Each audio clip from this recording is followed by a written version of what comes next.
ਸਾਹਿਬ JIO. ਇੱਕ ਦਿਨ ਸਾਸ ਸਸੁਰ ਗੁਰ ਕੇਰੇ, ਆਏ ਨਿਕਟ ਕ੍ਰੋਧ ਕੇ ਪ੍ਰੇਰੇ। ਸੰਗ ਸੁਲਖਣੀ ਚੱਲ ਕਰ ਆਈ, ਪਾਸ ਬੈਠ ਕਰ ਸਾਸ ਅਲਾਈ। ਵਾਹਿਗੁਰੂ ਜੀ ਕਾ ਖਾਲਸਾ, ਵਾਹਿਗੁਰੂ ਜੀ ਕੀ ਫਤਿਹ।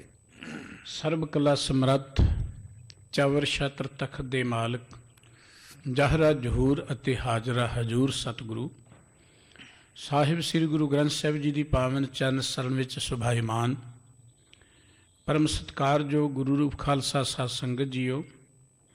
ਵਾਹਿਗੁਰੂ ਜੀ ਦੀ ਬਖਸ਼ਿਸ਼ ਸਦਕਾ ਸਤ ਸੰਗਤ ਵਿੱਚ ਬੈਠ ਕੇ ਗੁਰਬਾਣੀ ਦਾ ਕੀਰਤਨ ਆਪ ਜੀ ਨੇ ਸਰਵਣ ਕੀਤਾ ਹੈ। ਗੁਰੂ ਕੇ ਕੀਰਤਨੀਏ, ਗੁਰੂ ਕੇ ਇਹ ਪਾਵਨ ਬਚਨ ਜੋ ਹਰ ਰੋਜ਼ ਅਸੀਂ ਆਨੰਦ ਸਾਹਿਬ ਜੀ ਵਿੱਚ ਇੱਥੇ ਕਰਦੇ ਹਾਂ, ਧੰਨ ਗੁਰੂ ਅਮਰਦਾਸ ਜੀ ਦੇ ਉਚਾਰਨ ਕੀਤੇ ਹੋਏ, ਸਾਚੇ ਸਾਹਿਬਾ ਕਿਆ ਨਾਹੀ ਕਰਦੇ ਰਹਿ, ਕਰ ਤਾਂ ਤੇਰੇ ਸਭ ਕਿਛ ਹੈ, ਜਿਸ ਦੇਹ ਸੋ ਪਾਵੇ। ਆਪ ਜੀ ਸਰਵਣ ਕਰ ਰਹੇ ਸੀ। ਉਹ ਪਰਮ ਪਿਤਾ ਪਰਮਾਤਮਾ ਦੇ ਨਾਲ ਗੱਲਬਾਤ ਕਰਦੇ ਹਾਂ। ਗੁਰਦੇਵ ਕਹਿੰਦੇ, ਵਾਹਿਗੁਰੂ ਤੁਹਾਡੇ ਘਰ ਵਿੱਚ ਕੀ ਨਹੀਂ ਹੈ? ਸਭ ਕੁਝ ਹੈ। ਜਿਹਦੇ 'ਤੇ ਬਖਸ਼ਿਸ਼ ਕਰਦੇ ਹੋ ਆਪ ਜੀ ਉਹਨੂੰ ਨਿਹਾਲ ਕਰ ਦਿੰਦੇ ਹੋ। ਪਰਮਾਤਮਾ ਨੇ ਦਰਅਸਲ ਸਭ ਕੁਝ ਹੀ ਮਨੁੱਖ ਨੂੰ ਦਿੱਤਾ ਹੋਇਆ। ਜਿਸ ਮਨੁੱਖ ਨੂੰ ਜ਼ਿੰਦਗੀ ਦੇ ਦਿੱਤੀ ਹੈ, ਜਿਸ ਮਨੁੱਖ ਨੂੰ ਤੰਦਰੁਸਤੀ ਦੇ ਦਿੱਤੀ ਹੈ, ਜਿਸ ਮਨੁੱਖ ਨੂੰ ਇਸ ਧਰਤੀ 'ਤੇ ਲਿਆਂਦਾ ਹੈ, ਇਹ ਧਰਤੀ ਦੇ ਸਾਰੇ ਪਦਾਰਥ ਹਰ ਮਨੁੱਖ ਦੇ ਨੇ। ਸਿਰਫ ਜਦੋਂ ਗੁਰੂ ਦੇ ਰਾਹੀਂ ਮਨੁੱਖ ਨੂੰ ਗਿਆਨ ਹੁੰਦਾ, ਉਦੋਂ ਮਨੁੱਖ ਸੋਚਦਾ ਕਿ ਮੈਂ ਧਰਤੀ ਦਾ ਰਾਜਾ ਹਾਂ। ਧੰਨ ਗੁਰੂ ਅਰਜਨ ਦੇਵ ਜੀ ਮਹਾਰਾਜ ਦੇ ਸੰਸਕ੍ਰਿਤੀ ਸ਼ਲੋਕਾਂ 'ਚ ਬੜੇ ਪਿਆਰੇ ਬਚਨ ਨੇ। ਉਸ ਪਰਮ ਪਿਤਾ ਵਾਹਿਗੁਰੂ ਜੀ ਦੀਆਂ ਬਖਸ਼ਾਂ ਦਾ ਜ਼ਿਕਰ ਕਰਦੇ ਹਾਂ। ਗੁਰਦੇਵ ਕਹਿੰਦੇ, ਪਾਸ਼ੰ ਕ੍ਰੋਧ ਅਗਰਣੀ ਵਹਿ, ਨਿਰਾਸੰ ਆਸ ਪੂਰਨ ਹੈ, ਨਿਰਧਨ ਭੈ ਧਨਵੰਤੇ, ਰੋਗੀਆਂ ਰੋਗ ਖੰਡਨ ਹੈ, ਭਗਤੈ ਭਗਤ ਦਾਨੰਗ, ਰਾਮ ਨਾਮ ਗੁਣ ਕੀਰਤਨ, ਪਾਰ ਬ੍ਰਹਮ ਪੁਰਖ ਦਾਤਾਰੇ, ਨਾਨਕ ਗੁਰ ਸੇਵਾ ਕੇ ਨਾ ਲੱਭਿਆ। ਤੇ ਸਤਿਗੁਰੂ ਜੀ ਕਹਿੰਦੇ ਕਿ ਉਹ ਵਾਹਿਗੁਰੂ ਜੀ ਸਾਰੀਆਂ ਦਾਤਾਂ ਦਾ ਦੇਣ ਵਾਲਾ ਹੈ। ਜੋ ਕੁਝ ਵੀ ਸਾਡੇ ਕੋਲ ਹੈ ਵਾਹਿਗੁਰੂ ਜੀ ਦਾ ਬਖਸ਼ਿਆ ਹੈ। ਪਰ ਗੁਰੂ ਦੀ ਸੇਵਾ ਰਾਹੀਂ ਅਸੀਂ ਪ੍ਰਮਾਤਮਾ ਦੇ ਦਰ ਤੋਂ ਕੀ ਨਹੀਂ ਲੱਭ ਸਕਦੇ? ਸਭ ਕੁਝ ਲੱਭ ਸਕਦੇ। ਜੋ ਮੰਗੇ ਠਾਕੁਰ ਆਪਣੇ ਤੇ ਸੋਈ ਸੋਈ ਦੇਵੈ। ਜੋ ਵੀ ਅਸੀਂ ਚਾਹਾਂਗੇ ਉਹ ਮਿਲੇਗਾ, ਪਰ ਲੋੜ ਤੇ ਸਾਨੂੰ ਅਨੁਕੂਲ ਹੋਣ ਦੀ। ਗੁਰਦੇਵ ਕਹਿੰਦੇ, ਪਾਛੰ ਕ੍ਰੋਧ ਅਗਰਣੀ ਮੈਂ, ਜਿਹੜੇ ਕਿਸੇ ਕਾਰਨ ਕਰਕੇ ਪਛੜ ਗਏ ਨੇ ਕਿਸੇ ਵੀ ਪੱਖ ਤੋਂ, ਉਹ ਅਗਾਂਹ ਵਧੂ ਹੋ ਸਕਦੇ ਨੇ। ਜ਼ਿੰਦਗੀ ਦੇ ਅੰਦਰ ਅਗਾਂਹ ਵਧੂ ਹੋ ਸਕਦੇ ਨੇ। ਪਾਛੰ ਕ੍ਰੋਧ ਅਗਰਣੀ ਮੈਂ, ਨਿਰਾਸੰਗ ਆਸ ਪੂਰਨ ਹੈ, ਜਿਹੜੇ ਨਿਰਾਸ਼ ਹੋ ਗਏ ਕਿ ਉੱਥੇ ਗਏ ਸਾਡੀ ਆਸ ਪੂਰੀ ਨਹੀਂ ਹੋਈ, ਇੱਧਰ ਗਏ ਨਹੀਂ ਹੋਈ। ਗੁਰਦੇਵ ਕਹਿੰਦੇ, ਗੁਰੂ ਰਾਹੀਂ ਰੱਬ ਦੇ ਪਿਆਰ ਜੋ ਜੋ ਤੁਹਾਡੀਆਂ ਆਸਾਂ ਪੂਰੀਆਂ ਹੋ ਜਾਣਗੀਆਂ। ਪਰਮਾਤਮਾ ਸਰਵ ਵਸਤੂ ਦਾ ਦਾਤਾ ਹੈ। ਧਨਵੰਤ ਭੈ ਨਿਰਧਨ ਭੈ ਧਨਵੰਤ ਹੈ। ਨਿਰਧਨ ਮਨੁੱਖ ਕਹਿੰਦਾ ਮੇਰੇ ਕੋਲ ਧਨ ਨਹੀਂ ਹੈ। ਸਾਹਿਬ ਜੀ ਕਹਿੰਦੇ, ਗੁਰੂ ਰਾਹੀਂ ਪਰਮਾਤਮਾ ਦੇ ਪਿਆਰ ਜੁੜ ਜਾਓ, ਧਨਵਾਨ ਬਣ ਜਾਓਗੇ। ਰੋਗੀਆਂ ਦੇ ਰੋਗ ਕੱਟੇ ਜਾਣਗੇ। ਇੱਥੇ ਬਸ ਨਹੀਂ, ਰੱਬ ਦੇ ਪਿਆਰਿਆਂ ਨੂੰ ਭਗਤੀ ਦੀ ਦਾਤ ਵੀ ਰੱਬ ਪਾਸੋਂ ਹੀ ਮਿਲਦੀ ਹੈ। ਇਹ ਆਪਣੀ ਯਤਨ ਨਾਲ ਨਹੀਂ ਆਪਾਂ ਭਗਤੀ ਕਰ ਸਕਦੇ। ਭਗਤੈ ਭਗਤ ਦਾਨੰਗ, ਰਾਮ ਨਾਮ ਗੁਣ ਕੀਰਤਨ ਹੈ, ਪਾਰ ਬ੍ਰਹਮ ਪੁਰਖ ਦਾਤਾਰੈ, ਨਾਨਕ ਗੁਰ ਸੇਵਾ ਕੇ ਨਾ ਲੱਭਿਆ। ਤੇ ਸਤਿਗੁਰੂ ਸਾਹਿਬ ਜੀ ਕਹਿੰਦੇ ਕਿ ਵਾਹਿਗੁਰੂ ਜੀ ਸਾਰੀਆਂ ਦਾਤਾਂ ਦੇਣ ਵਾਲੇ ਸਰਵ ਵਿਆਪਕ ਪਰਮਾਤਮਾ ਦੇ ਕੋਲੋਂ ਗੁਰੂ ਦੀ ਸੇਵਾ ਦੇ ਰਾਹੀਂ ਆਪਾਂ ਕੀ ਨਹੀਂ ਲੈ ਸਕਦੇ? ਸਭ ਕੁਝ ਲੈ ਸਕਦੇ ਹਾਂ, ਪਰ ਲੋੜ ਤੇ ਗੁਰੂ ਦੇ ਗਿਆਨ ਨੂੰ ਪ੍ਰਾਪਤ ਕਰਨ ਦੀ ਹੈ ਨਾ। ਸਭ ਕੁਝ ਵਾਹਿਗੁਰੂ ਜੀ ਨੇ ਦਿੱਤਾ ਹੈ, ਸਭ ਕੁਝ ਸਾਨੂੰ ਦੇਣਾ ਚਾਹੁੰਦਾ ਹੈ, ਪਰ ਸਾਨੂੰ ਗਿਆਨ ਹੀ ਨਹੀਂ ਹੈ ਪਰਮਾਤਮਾ ਦਾ। ਅਸੀਂ ਸੋਚਦੇ ਕਿ ਭੁੱਖੇ ਰਹਿ ਕੇ ਆਪਾਂ ਲੈ ਲਵਾਂਗੇ, ਇੰਨੇ ਦਿਨ ਭੁੱਖੇ ਬੈਠੇ ਰਹੋ ਰੱਬ ਖੁਸ਼ ਹੋ ਜਾਏਗਾ। ਭੁੱਖੇ ਬੈਠਿਆਂ ਕਦੀ ਰੱਬ ਖੁਸ਼ ਨਹੀਂ ਹੋਏਗਾ। ਰੱਬ ਨੇ ਜ਼ਿੰਦਗੀ ਦਿੱਤੀ ਹੈ ਕਿਰਤ ਕਰਨ ਦੇ ਲਈ। ਰੱਬ ਨੇ ਸਰੀਰ ਦਿੱਤਾ, ਇਹਦੀ ਆਪਾਂ ਸੰਭਾਲ ਕਰੀਏ। ਇਹ ਕੋਈ ਸੁਆਹ ਮਲਣ ਦੇ ਲਈ ਨਹੀਂ ਦਿੱਤਾ, ਇਹ ਕੋਈ ਨੰਗੇ ਪੈਰੀਂ ਤੁਰਨ ਲਈ ਨਹੀਂ ਦਿੱਤਾ, ਇੱਕ ਭੁੱਖੇ ਰਹਿ ਕੇ ਹੱਡੀਆਂ ਦੀ ਮੁੱਠ ਬਣਾਉਣ ਲਈ ਨਹੀਂ ਦਿੱਤਾ, ਜਾਂ ਧੂਣੀਆਂ ਤਾ ਕੇ ਇਹਨੂੰ ਸਾੜਨ ਦੇ ਲਈ ਨਹੀਂ ਦਿੱਤਾ। ਇਹ ਤੇ ਅਮੋਲਕ ਦਾਤ ਹੈ। ਮਨੁੱਖ ਇਸ ਧਰਤੀ ਦਾ ਰਾਜਾ ਹੈ, ਇਸ ਧਰਤੀ ਦਾ ਮਾਲਕ ਹੈ, ਸਰਵ ਸ੍ਰੇਸ਼ਟ ਇਸ ਨੂੰ ਬਣਾਇਆ ਹੈ ਪਰਮਾਤਮਾ ਨੇ। ਹੁਣ ਮਨੁੱਖਾ ਜ਼ਿੰਦਗੀ 'ਚ ਕੋਈ ਮਨੁੱਖ ਆ ਕੇ ਕਹੇ ਕਿ ਮੈਨੂੰ ਕਿਸੇ ਚੀਜ਼ ਦੀ ਘਾਟ ਹੈ, ਤੇ ਇਹ ਇੱਕ ਬੜੀ ਹੈਰਾਨੀ ਵਾਲੀ ਗੱਲ ਹੈ। ਮਨੁੱਖ ਨੂੰ ਗਿਆਨ ਦੀ ਘਾਟ ਤਾਂ ਹੋ ਸਕਦੀ ਹੈ, ਸੋਝੀ ਦੀ ਘਾਟ ਤਾਂ ਹੋ ਸਕਦੀ ਹੈ। ਗੁਰੂ ਗ੍ਰੰਥ ਸਾਹਿਬ ਜੀ ਦੇ ਅੰਮ੍ਰਿਤ ਬਚਨ ਅਸੀਂ ਰੋਜ਼ ਪੜ੍ਹਦੇ ਹਾਂ। ਮੱਤ ਵਿੱਚ ਰਤਨ ਜਵਾਹਰ ਮਾਣਕ। ਮਨੁੱਖ ਦੇ ਅੰਦਰ ਹੀਰੇ ਨੇ, ਰਤਨ ਨੇ, ਜਵਾਹਰ ਨੇ, ਮਾਣਕ ਨੇ, ਪਰ ਤਾਂ ਪਤਾ ਲੱਗੇ ਨਾ ਜੇ ਆਪਾਂ ਗੁਰੂ ਦੀ ਗੱਲ ਸੁਣੀਏ। ਮਨੁੱਖ ਗੁਰੂ ਦੀ ਗੱਲ ਸੁਣਨ ਲਈ ਤਿਆਰ ਨਹੀਂ ਹੈ। ਭਾਈ ਗੁਰਦਾਸ ਜੀ ਨੇ ਮਨੁੱਖ ਦੀ ਗੱਲ ਕਰਦਿਆਂ ਦੂਸਰੀਆਂ ਜੂਨੀਆਂ ਦੀ ਚਰਚਾ ਵੀ ਕੀਤੀ ਹੈ। ਅਸੀਂ ਜ਼ਿਆਦਾਤਰ ਕਹਿੰਦੇ ਦੂਜੀਆਂ ਜੂਨਾਂ ਮਾੜੀਆਂ ਨੇ, ਦਰਅਸਲ ਮਾੜੀ ਜੂਨ ਤਾਂ ਕੋਈ ਨਹੀਂ ਹੈ, ਪਰ ਮਨੁੱਖ ਸ੍ਰੇਸ਼ਟ ਹੈ, ਇਹ 'ਚ ਕੋਈ ਸ਼ੱਕ ਨਹੀਂ ਹੈ। ਦੂਸਰੀਆਂ ਜੂਨਾਂ ਦੀ ਵਡਿਆਈ ਹੈ। ਅਸੀਂ ਜਦੋਂ ਬੰਦੇ ਨੂੰ ਕੁਝ ਸਿਖਾਉਣਾ ਹੁੰਦਾ ਤੇ ਦੂਸਰੀਆਂ ਜੂਨਾਂ ਦੀ ਉਦਾਹਰਨ ਹੀ ਦਿੰਦੇ ਹਾਂ। ਦੇਖੋ ਗੁਰਬਾਣੀ ਦੇ ਵਿੱਚ ਪੜ੍ਹੋ ਬਚਨ ਕਿ ਸੁਆਮੀ ਕੋ ਗ੍ਰਹਿ ਜਿਉ ਸਦਾ ਸਵਾਨ ਤਜਤ ਨਹੀਂ ਨਿਤ। ਸਵਾਨ ਕਹਿੰਦੇ ਕੁੱਤੇ ਨੂੰ। ਬੰਦੇ ਆਓ ਰੱਬ ਦਾ ਇੰਨਾ ਵਫਾਦਾਰ ਬਣ ਜਾ ਜਿਵੇਂ ਕੁੱਤਾ ਆਪਣੇ ਮਾਲਕ ਦਾ ਵਫਾਦਾਰ ਹੁੰਦਾ। ਹੁਣ ਕੁੱਤੇ ਕੋਲੋਂ ਸਿੱਖਿਆ ਲੈ ਲਈ ਆਪਾਂ ਕਿ ਕੁੱਤਾ ਵਫਾਦਾਰ ਹੈ। ਭਾਈ ਗੁਰਦਾਸ ਜੀ ਨੇ ਹੋਰਨਾਂ ਜੂਨਾਂ ਦੀਆਂ ਗੱਲਾਂ ਕਰਕੇ ਫਿਰ ਮਨੁੱਖ ਨੂੰ ਸਮਝਾਇਆ, ਬੰਦਿਆ ਹੈ ਤੇ ਤੂੰ ਸਰਵ ਸ੍ਰੇਸ਼ਟ ਹੈ, ਪਰ ਤੂੰ ਗੁਣ ਨਹੀਂ ਧਾਰਨ ਕਰ ਸਕਿਆ। ਇਹ ਆਲੇ ਦੁਆਲੇ ਜੋ ਕੁਝ ਹੈ ਤੇਰੇ ਸਿੱਖਣ ਲਈ ਹੈ, ਜੂਨਾਂ ਵੀ ਤੇਰੇ ਸਿੱਖਣ ਲਈ ਨੇ। ਕਹਿਣ ਲੱਗੇ ਜੈਸੇ ਏਕ ਕੀਟੀ ਪੀਛੇ ਕੋਟ ਕੀਟੀ ਚਲੀ ਜਾਤ, ਇੱਕ ਟੱਗ ਪੱਗ ਡੱਗ ਮੱਗ ਸਾਵਧਾਨ ਹੈ। ਆਪਾਂ ਕਹਿੰਦੇ ਕੀੜੀਆਂ ਕੀ ਚੀਜ਼ ਨੇ?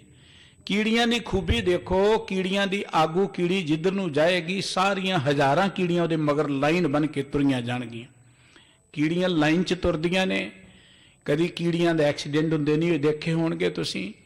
ਜੇ ਕਿਤੇ ਕੀੜੀਆਂ ਕਿਤੇ ਲਾਈਨ ਨੂੰ ਕੱਟਦੀਆਂ ਨੇ, ਇੱਕ ਰੁਕ ਜਾਂਦੀ ਦੂਜੀ ਤੁਰ ਪੈਂਦੀ। ਤੇ ਬੰਦਿਆਂ ਦਾ ਇਤਿਹਾਸ ਪੜ੍ਹ ਲਓ, ਲਾਈਟਾਂ ਤੇ ਵੀ ਨਹੀਂ ਰੁਕਦੇ। ਲਾਈਟਾਂ ਕੀੜੀਆਂ ਲਈ ਨਹੀਂ ਲਾਉਣੀਆਂ ਪਈਆਂ, ਲਾਈਟਾਂ ਪੰਛੀਆਂ ਲਈ ਨਹੀਂ ਲਾਉਣੀਆਂ ਪੈਂਦੀਆਂ। ਲਾਈਟਾਂ ਤੇ ਮਨੁੱਖ ਲਈ ਜਿਹੜਾ ਬੜਾ ਪੜ੍ਹਿਆ, ਡਿਗਰੀਆਂ ਇਹਦੇ ਕੋਲ ਨੇ ਮਹਿੰਗੀਆਂ ਕਾਰਨ ਲਾਈਟਾਂ ਦੀ ਲੋੜ ਇਹਨੂੰ ਹੈ। ਕਿਉਂਕਿ ਪੜ੍ਹਿਆ ਹੁੰਦਾ ਹੋਇਆ ਵੀ, ਜਾਣਦਾ ਹੁੰਦਾ ਹੋਇਆ ਵੀ ਇਹ ਸਮਝਦਾ ਨਹੀਂ ਹੈ ਕਿ ਵੀ ਦੂਜੇ ਨੂੰ ਵੀ ਵਾਰੀ ਦੇਣੀ ਹੈ। ਇਹ ਹੈ ਮਨੁੱਖ ਪੜ੍ਹਿਆ ਹੋਇਆ, ਪੜ੍ਹੇ ਹੋਏ ਦੀ ਪਹਿਚਾਣ ਹੈ। ਜਿੰਨੀਆਂ ਦੁਰਘਟਨਾਵਾਂ ਹੋਣਗੀਆਂ ਤੁਸੀਂ ਦੇਖ ਲਓ, ਵੱਡੀਆਂ ਵੱਡੀਆਂ ਗੱਡੀਆਂ, ਕਾਰਾਂ, ਬੜੇ ਬੜੇ ਪੜ੍ਹੇ ਲਿਖੇ ਲੋਕ ਹੋਣਗੇ, ਫਿਰ ਘਟਨਾਵਾਂ ਹੋ ਜਾਣਗੀਆਂ। ਇਹਦਾ ਮਤਲਬ ਇਹ ਹੈ ਕਿ ਮਨੁੱਖ ਜਿੰਨਾ ਕਹਿੰਦਾ ਮੈਂ ਪੜ੍ਹ ਗਿਆ ਉਹਨਾਂ ਨੀਵਾਂ ਤੁਰਿਆ ਜਾ ਰਿਹਾ। ਪਸ਼ੂ ਪੰਛੀ ਦੇ ਪੜ੍ਹੇ ਨਹੀਂ। ਕਦੀ ਪੰਛੀਆਂ ਦੀਆਂ ਐਕਸੀਡੈਂਟ ਹੁੰਦੇ ਸੁਣੇ ਨੇ ਤੁਸੀਂ? ਆਕਾਸ਼ 'ਚ ਇੰਨੇ ਪੰਛੀ ਉੜਦੇ ਨੇ, ਉਹ ਕਿੰਨੀ ਤੇਜ਼ੀ ਨਾਲ ਉੜਦੇ ਨੇ, ਤੁਸੀਂ ਦੇਖ ਲਓ, ਹੈਰਾਨ ਰਹਿ ਜਾਓ। ਕਦੀ ਕਦੀ ਡਿਸਕਵਰੀ ਤੇ ਦੇਖੋ ਹਜ਼ਾਰਾਂ ਹੀ ਚਿੜੀਆਂ ਜਿਹੜੀਆਂ ਨੇ ਇਕੱਠੀਆਂ ਕਿੱਦਾਂ ਉੜਦੀਆਂ ਨੇ, ਕਿੰਨੀ ਕਲਾਕਾਰੀ ਉਹਨਾਂ ਦੇ ਵਿੱਚ। ਕਦੀ ਚਿੜੀ ਨਾਲ ਟਕਰਾਉਂਦੀ ਹੈ? ਕਦੀ ਬੰਦਾ ਇੰਨੀਆਂ ਇਕੱਠੀਆਂ ਗੱਡੀਆਂ ਚਲਾ ਕੇ ਦੱਸੇ ਭਲਾ ਕਿੰਨੇ ਮਰ ਜਾਣਗੇ ਉਸ ਐਕਸੀਡੈਂਟ ਦੇ ਵਿੱਚ, ਤੁਸੀਂ ਦੇਖ ਲਓਗੇ। ਇਹਦਾ ਮਤਲਬ ਕਿ ਮਨੁੱਖ ਜਿਹੜਾ ਹੈ ਸਰਵਸ਼੍ਰੇਸ਼ਟ ਤਾਂ ਹੈ, ਲੇਕਿਨ ਇਹ ਸਰਵਸ਼੍ਰੇਸ਼ਟ ਬਣ ਨਹੀਂ ਸਕਿਆ। ਇਹ ਲੋਕਾਂ ਲਈ ਜਾਂ ਦੂਜਿਆਂ ਲਈ ਐਗਜ਼ੈਂਪਲ ਨਹੀਂ ਬਣ ਸਕਿਆ। ਇਹ ਨੀਵੇਂ ਬੰਨੇ ਚਲਿਆ ਗਿਆ। ਇਸੇ ਕਰਕੇ ਦੂਸਰੀਆਂ ਜੂਨਾਂ ਦੀਆਂ ਉਦਾਹਰਨਾਂ ਦੇ ਕੇ ਇਹਨੂੰ ਸਮਝਾਉਣਾ ਪਿਆ। ਭਾਈ ਸਾਹਿਬ ਕਹਿੰਦੇ ਜਿਵੇਂ ਇੱਕ ਕੀੜੀ ਦੇ ਮਗਰ ਹਜ਼ਾਰਾਂ ਲੱਖਾਂ ਕੀੜੀਆਂ ਤੁਰੀਆਂ ਜਾਂਦੀਆਂ ਨੇ, ਇੱਕੋ ਚਾਲ ਦੇ ਅੰਦਰ ਕੋਈ ਕੀੜੀ ਉਸ ਲਾਈਨ ਨੂੰ ਕੱਟਦੀ ਨਹੀਂ ਹੈ। ਫਿਰ ਇੱਕ ਉਦਾਹਰਨ ਦਿੱਤੀ। ਅਸੀਂ ਕਦੀ ਕਦੀ ਆਕਾਸ਼ ਦੇਖਦੇ ਕੂੰਜਾਂ ਉੱਡਦੀਆਂ, ਕਿੰਨੀਆਂ ਕੂੰਜਾਂ ਹੁੰਦੀਆਂ ਇੱਕੋ ਲਾਈਨ ਦੇ ਵਿੱਚ ਚੱਲਦੀਆਂ ਨੇ। ਕਿੰਨਾ ਉਹਨਾਂ ਦਾ ਡਿਸਿਪਲਿਨ ਹੈ, ਇੱਕ ਲਾਈਨ ਦੇ ਵਿੱਚ ਚੱਲਦੀਆਂ ਨੇ, ਆਪਣੀ ਆਗੂ ਦੇ ਨਾਲ ਮਿਲ ਕੇ ਚੱਲਦੀਆਂ ਨੇ। ਜੇ ਕਿਤੇ ਇੱਕ ਕੂੰਜ ਕਿਤੇ ਵਿਛੜ ਜੇ ਕਾਰਨ ਵਾਸਤੇ ਉਹ ਬੜੀ ਵਿਲਕਦੀ ਹੈ, ਬੜੀ ਵਿਰਲਾਪ ਕਰਦੀ ਉਹ ਵਿਛੜ ਕੇ। ਉਹ ਇੰਨਾ ਡਿਸਿਪਲਿਨ ਦੇ ਵਿੱਚ ਰਹਿਣਾ ਚਾਹੁੰਦੇ ਨੇ। ਜੰਗਲ 'ਚ ਹਜ਼ਾਰਾਂ ਮਿਰਗ ਹੁੰਦੇ ਨੇ, ਜਿੱਦਨ ਨੂੰ ਉਹਨਾਂ ਦਾ ਆਗੂ ਭੱਜੇਗਾ ਸਾਰੇ ਉਹਦੇ ਮਗਰ ਹੀ ਭੱਜਣਗੇ, ਉਹਦੇ ਨਾਲ ਚੱਲਣਗੇ, ਕੋਈ ਲਾਈਨ ਨੂੰ ਛੱਡ ਕੇ ਲਾਂਭੇ ਨਹੀਂ ਜਾਏਗਾ। ਕਹਿਣਗੇ ਕੀਟੀ ਖੱਗ ਮਿਰਗ ਸਨਮੁਖ ਪਾਛੇ ਪਲੇ ਜਾਤ ਚਲੇ ਜਾਤ। ਇੱਕ ਕੀੜੀ, ਇੱਕ ਪੰਛੀ ਕੂੰਜ ਤੇ ਇੱਕ ਮਿਰਗ ਦਾ ਅਰਥ ਇਹ ਹਿਰਨ, ਉਹ ਤੇ ਆਪਣੇ ਆਗੂ ਦੇ ਮਗਰ ਮਗਰ ਤੁਰਦੇ ਨੇ। ਪਰ ਜਦੋਂ ਮਨੁੱਖ ਦੀ ਗੱਲ ਹੈ ਕਹਿਣਗੇ ਪ੍ਰਾਣੀ ਗੁਰ ਪੰਥ ਛਾੜ ਚਲਤ ਅਗਿਆਨ ਹੈ। ਇੱਕ ਬੰਦਾ ਹੈ ਜਿਹੜਾ ਗੁਰੂ ਦੇ ਦਰਸਾਏ ਮਾਰਗ ਤੇ ਨਹੀਂ ਚੱਲਣਾ ਚਾਹੁੰਦਾ, ਇਹ ਅਗਿਆਨਤਾ ਦੇ ਮਾਰਗ ਨੂੰ ਬੜੇ ਚਾਅ ਨਾਲ ਪ੍ਰਵਾਨ ਕਰਦਾ। ਕੋਈ ਬੰਦਾ ਕਹੇ ਵੀ ਨਸ਼ੇ ਕਰਨੇ ਮਾੜੀ ਗੱਲ ਹੈ, ਕਹਿਣਗੇ ਛੱਡੋ ਪਰੇ, ਵਿਹਲਾ ਬੰਦਾ ਹੈ। ਤੇ ਜੇ ਕੋਈ ਕਹੇ ਇਹ ਵਧੀਆ ਚੀਜ਼, ਨਸ਼ਾ ਕਰਨ ਵਾਲਾ ਬੰਦਾ ਮਹਿੰਗੇ ਤੋਂ ਮਹਿੰਗਾ ਖਰੀਦੇਗਾ ਜਾ ਕੇ, ਕਹੇਗਾ ਇਹਦੇ 'ਚ ਤਾਂ ਵਡਿਆਈ ਬਣਦੀ ਹੈ। ਉਹ ਅਗਿਆਨਤਾ ਜਾਂ ਔਗਣਾ ਵਾਲੇ ਕਰਮ ਕਰਕੇ ਮਨੁੱਖ ਆਪਣੇ ਆਪ ਨੂੰ ਮਾਣ ਮਹਿਸੂਸ ਕਰਦਾ ਹੈ, ਵੱਡਿਆਂ ਦੱਸਣਾ ਚਾਹੁੰਦਾ ਹੈ ਕਿ ਮੈਂ ਇੰਨੇ ਮਹਿੰਗੇ ਨਸ਼ੇ ਕਰਦਾ ਹਾਂ, ਮੈਂ ਇੰਨੇ ਮਹਿੰਗੇ ਔਗਣ ਕਰਦਾ। ਜੂਆ ਖੇਡਣ 'ਚ ਮਾਣ ਮਹਿਸੂਸ ਕਰੇਗਾ, ਬੁਰਾਈਆਂ ਕਰਨ 'ਚ ਮਾਣ ਮਹਿਸੂਸ ਕਰੇਗਾ। ਕਹਿਣਗੇ ਚਲਤ ਅਗਿਆਨ ਹੈ। ਅਗਿਆਨ ਦੇ ਮਾਰਗ ਤੇ ਬੰਦਾ ਚੱਲਣਾ ਚਾਹੁੰਦਾ ਹੈ। ਗੁਰੂ ਨਾਲ ਜੁੜਨ ਦਾ ਅਰਥ ਇਹ ਨਹੀਂ ਹੈ ਕਿ ਸਾਨੂੰ ਗੁਰੂ ਦੁਨੀਆਦਾਰੀ ਤੋਂ ਤੋੜਦਾ ਹੈ। ਗੁਰੂ ਨਾਲ ਜੁੜਨ ਦਾ ਅਰਥ ਨਹੀਂ ਹੈ ਕਿ ਗੁਰੂ ਸਾਨੂੰ ਪਰਿਵਾਰ ਤੋਂ ਜਾਂ ਦੁਨੀਆ ਦੇ ਕੰਮਾਂ ਤੋਂ ਪਛਾੜਨਾ ਚਾਹੁੰਦਾ ਜਾਂ ਗਰੀਬ ਰੱਖਣਾ ਚਾਹੁੰਦਾ ਹੈ। ਗੁਰੂ ਨਾਲ ਜੁੜਨ ਦਾ ਅਰਥ ਹੈ ਕਿ ਜੀਵਨ ਜਾਚ ਸਿੱਖਣਾ ਹੈ। ਗੁਰੂ ਸਾਨੂੰ ਜਿਉਣ ਦਾ ਢੰਗ ਦੱਸਦਾ ਕਿ ਜਿਉਣਾ ਕਿਵੇਂ। ਤੁਸੀਂ ਫਿਜ਼ੀਕਲ ਤੌਰ ਤੇ ਤੰਦਰੁਸਤ ਕਿਵੇਂ ਰਹਿ ਸਕਦੇ ਹੋ, ਤੁਸੀਂ ਮੈਂਟਲੀ ਹੈਲਥ ਨੂੰ ਕਿਵੇਂ ਤੰਦਰੁਸਤ ਬਣਾ ਸਕਦੇ ਹੋ, ਤੁਸੀਂ ਇਮੋਸ਼ਨਲ ਹੈਲਥ ਨੂੰ ਆਪਣੇ ਨੂੰ ਕਿਵੇਂ ਬਣਾ ਸਕਦੇ ਹੋ, ਤੁਸੀਂ ਆਪਣੇ ਸਮਾਜ ਨੂੰ ਕਿਵੇਂ ਵਧੀਆ ਬਣਾ ਸਕਦੇ ਹੋ, ਤੁਸੀਂ ਆਪਣੇ ਮੁਲਕ ਨੂੰ ਚਲਾਉਣ ਲਈ ਇੱਕ ਵਧੀਆ ਰਾਜਨੀਤੀ ਕਿਵੇਂ ਬਣਾ ਸਕਦੇ ਹੋ, ਤੁਸੀਂ ਆਰਥਿਕ ਤੌਰ ਤੇ ਆਪਣੇ ਮੁਲਕ ਨੂੰ ਕਿਵੇਂ ਅੱਗੇ ਵਧਾ ਸਕਦੇ। ਇਹੀ ਤੇ ਗੱਲ ਗੁਰੂ ਗ੍ਰੰਥ ਸਾਹਿਬ ਜੀ ਕਹਿੰਦੇ ਨੇ। ਪਰ ਕਿਉਂਕਿ ਅਸੀਂ ਗੁਰੂ ਗ੍ਰੰਥ ਸਾਹਿਬ ਜੀ ਨੂੰ ਪੜ੍ਹਦੇ ਨਹੀਂ, ਵਿਚਾਰਦੇ ਨੇ, ਅਸੀਂ ਸੁਣਦੇ ਹਾਂ ਲੋਕਾਂ ਦੀਆਂ ਗੱਲਾਂ। ਇੱਧਰ ਉੱਧਰ ਜਿਹੜਾ ਕਹਿ ਰਹੇ 11 ਪਾਠ ਕਰ ਲਓ ਤੁਹਾਡੀ ਆਹ ਕਾਮਨਾ ਪੂਰੀ ਹੋ ਜਾਏਗੀ, ਅਸੀਂ ਬੜੇ ਚਾਅ ਨਾਲ ਸੁਣਦੇ ਹਾਂ ਉਹਨੂੰ। ਕੋਈ ਕਹਦੇ 21 ਦਿਨ ਫਲਾਣੇ ਦਿਨ ਨੰਗੇ ਪੈਰੀਂ ਜਾ ਕੇ ਮੱਥਾ ਟੇਕ ਦੋ, ਅਸੀਂ ਘਰੋਂ ਚੁੱਕ ਲੈਂਦੇ ਪ੍ਰਸਾਦ ਜਾਂਦੇ ਹਾਂ ਜੀ, ਸਦਕੇ ਵੀ ਜਾਓ, ਮਾੜੀ ਗੱਲ ਨਹੀਂ। ਪਰ ਗੁਰੂ ਗ੍ਰੰਥ ਸਾਹਿਬ ਤੇ ਇਹ ਗੱਲ ਨਹੀਂ ਕਹਿੰਦੇ।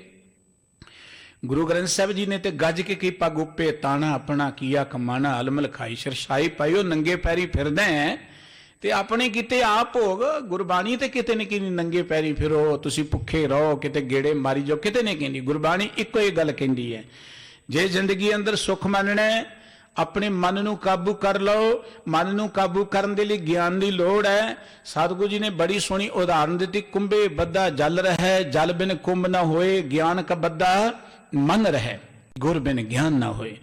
ਦੁਨਿਆਵੀ ਤੌਰ ਤੇ ਤੁਸੀਂ ਕੁਝ ਵੀ ਸਿੱਖਣੇ, ਉਸ ਲਾਈਨ ਦੇ ਲੋਕਾਂ ਨਾਲ ਸਾਂਝ ਪਾਉਣੀ ਪੈਂਦੀ। ਤੁਸੀਂ ਡਾਕਟਰ ਬਣਨਾ, ਮੈਡੀਕਲ ਕਾਲਜ ਜਾਣਾ ਹੀ ਪਏਗਾ ਤੁਹਾਨੂੰ।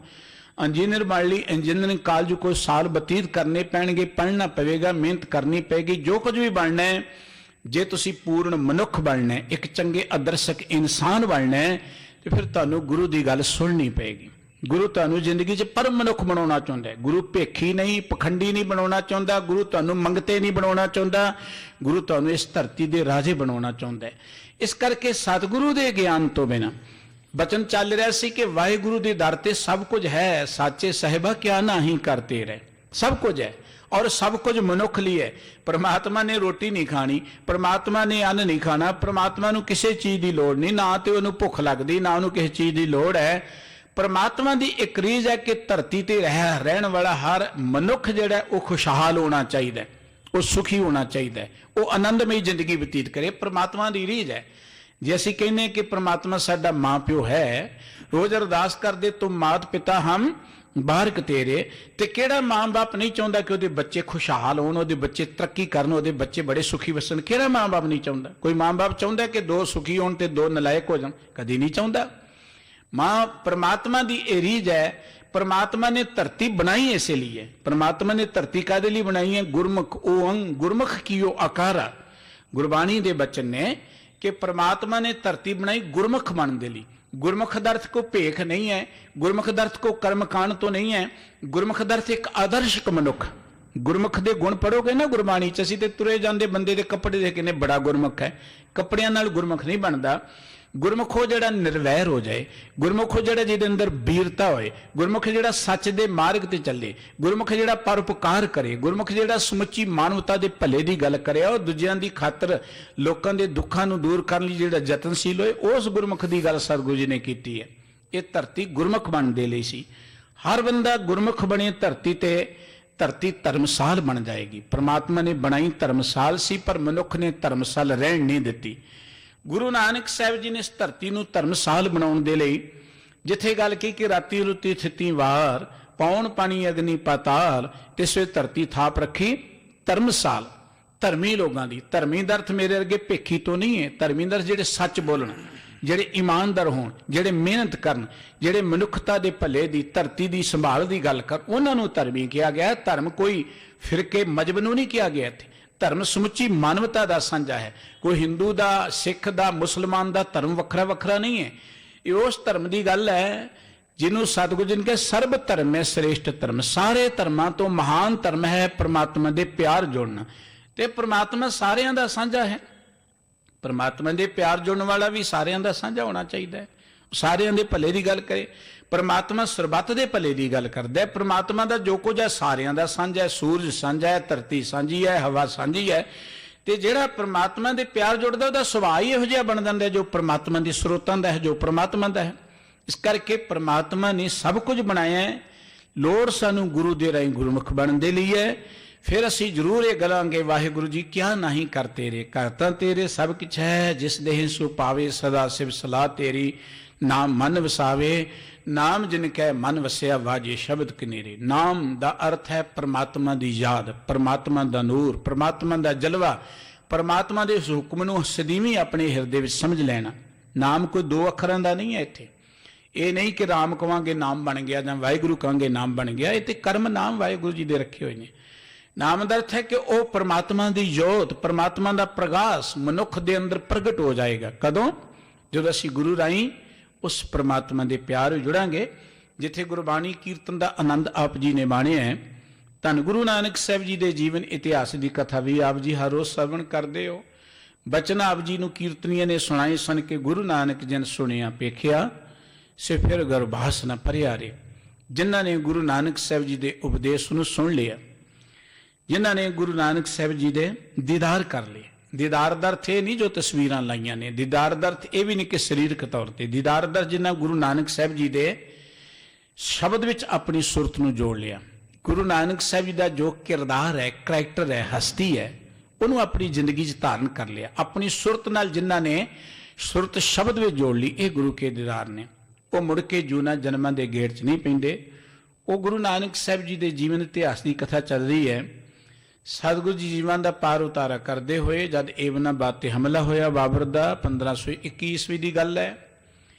इथों वेले होकर सतगुरु सच्चे पातशाह जी बटाले तो अगे डेरा बाबा नानक जो बार्डर ते अजकल पैंदा है, पारले बन्ने करतारपुर, इस इलाके च आके सतगुरु जी विराजे ने। इस इलाके सतगुरु जी का सौरा परिवार रहिंदा सी। रहन वाला इन्हां दा सौरा परिवार बटाले दा सी। बटाले च गुरु की यादगार है। पर इधर पखो के रंधावियां दे जिहड़े पटवारी सन बाबा मूला जी सतगुरु जी दे सौरा साहब, उस इलाके सतगुरु जी आके पहुंचे ने। मूला जी नूं पता लग्या, मूला जी अजिते रंधावे नूं जिहड़ा इस इलाके का मालक नूं नाल लैके आए ने। मूला जी बड़े गर्म ने। सतगुरु जी नूं कई सालां बाद देखिया, फकीरां वाले कपड़े पाए ने।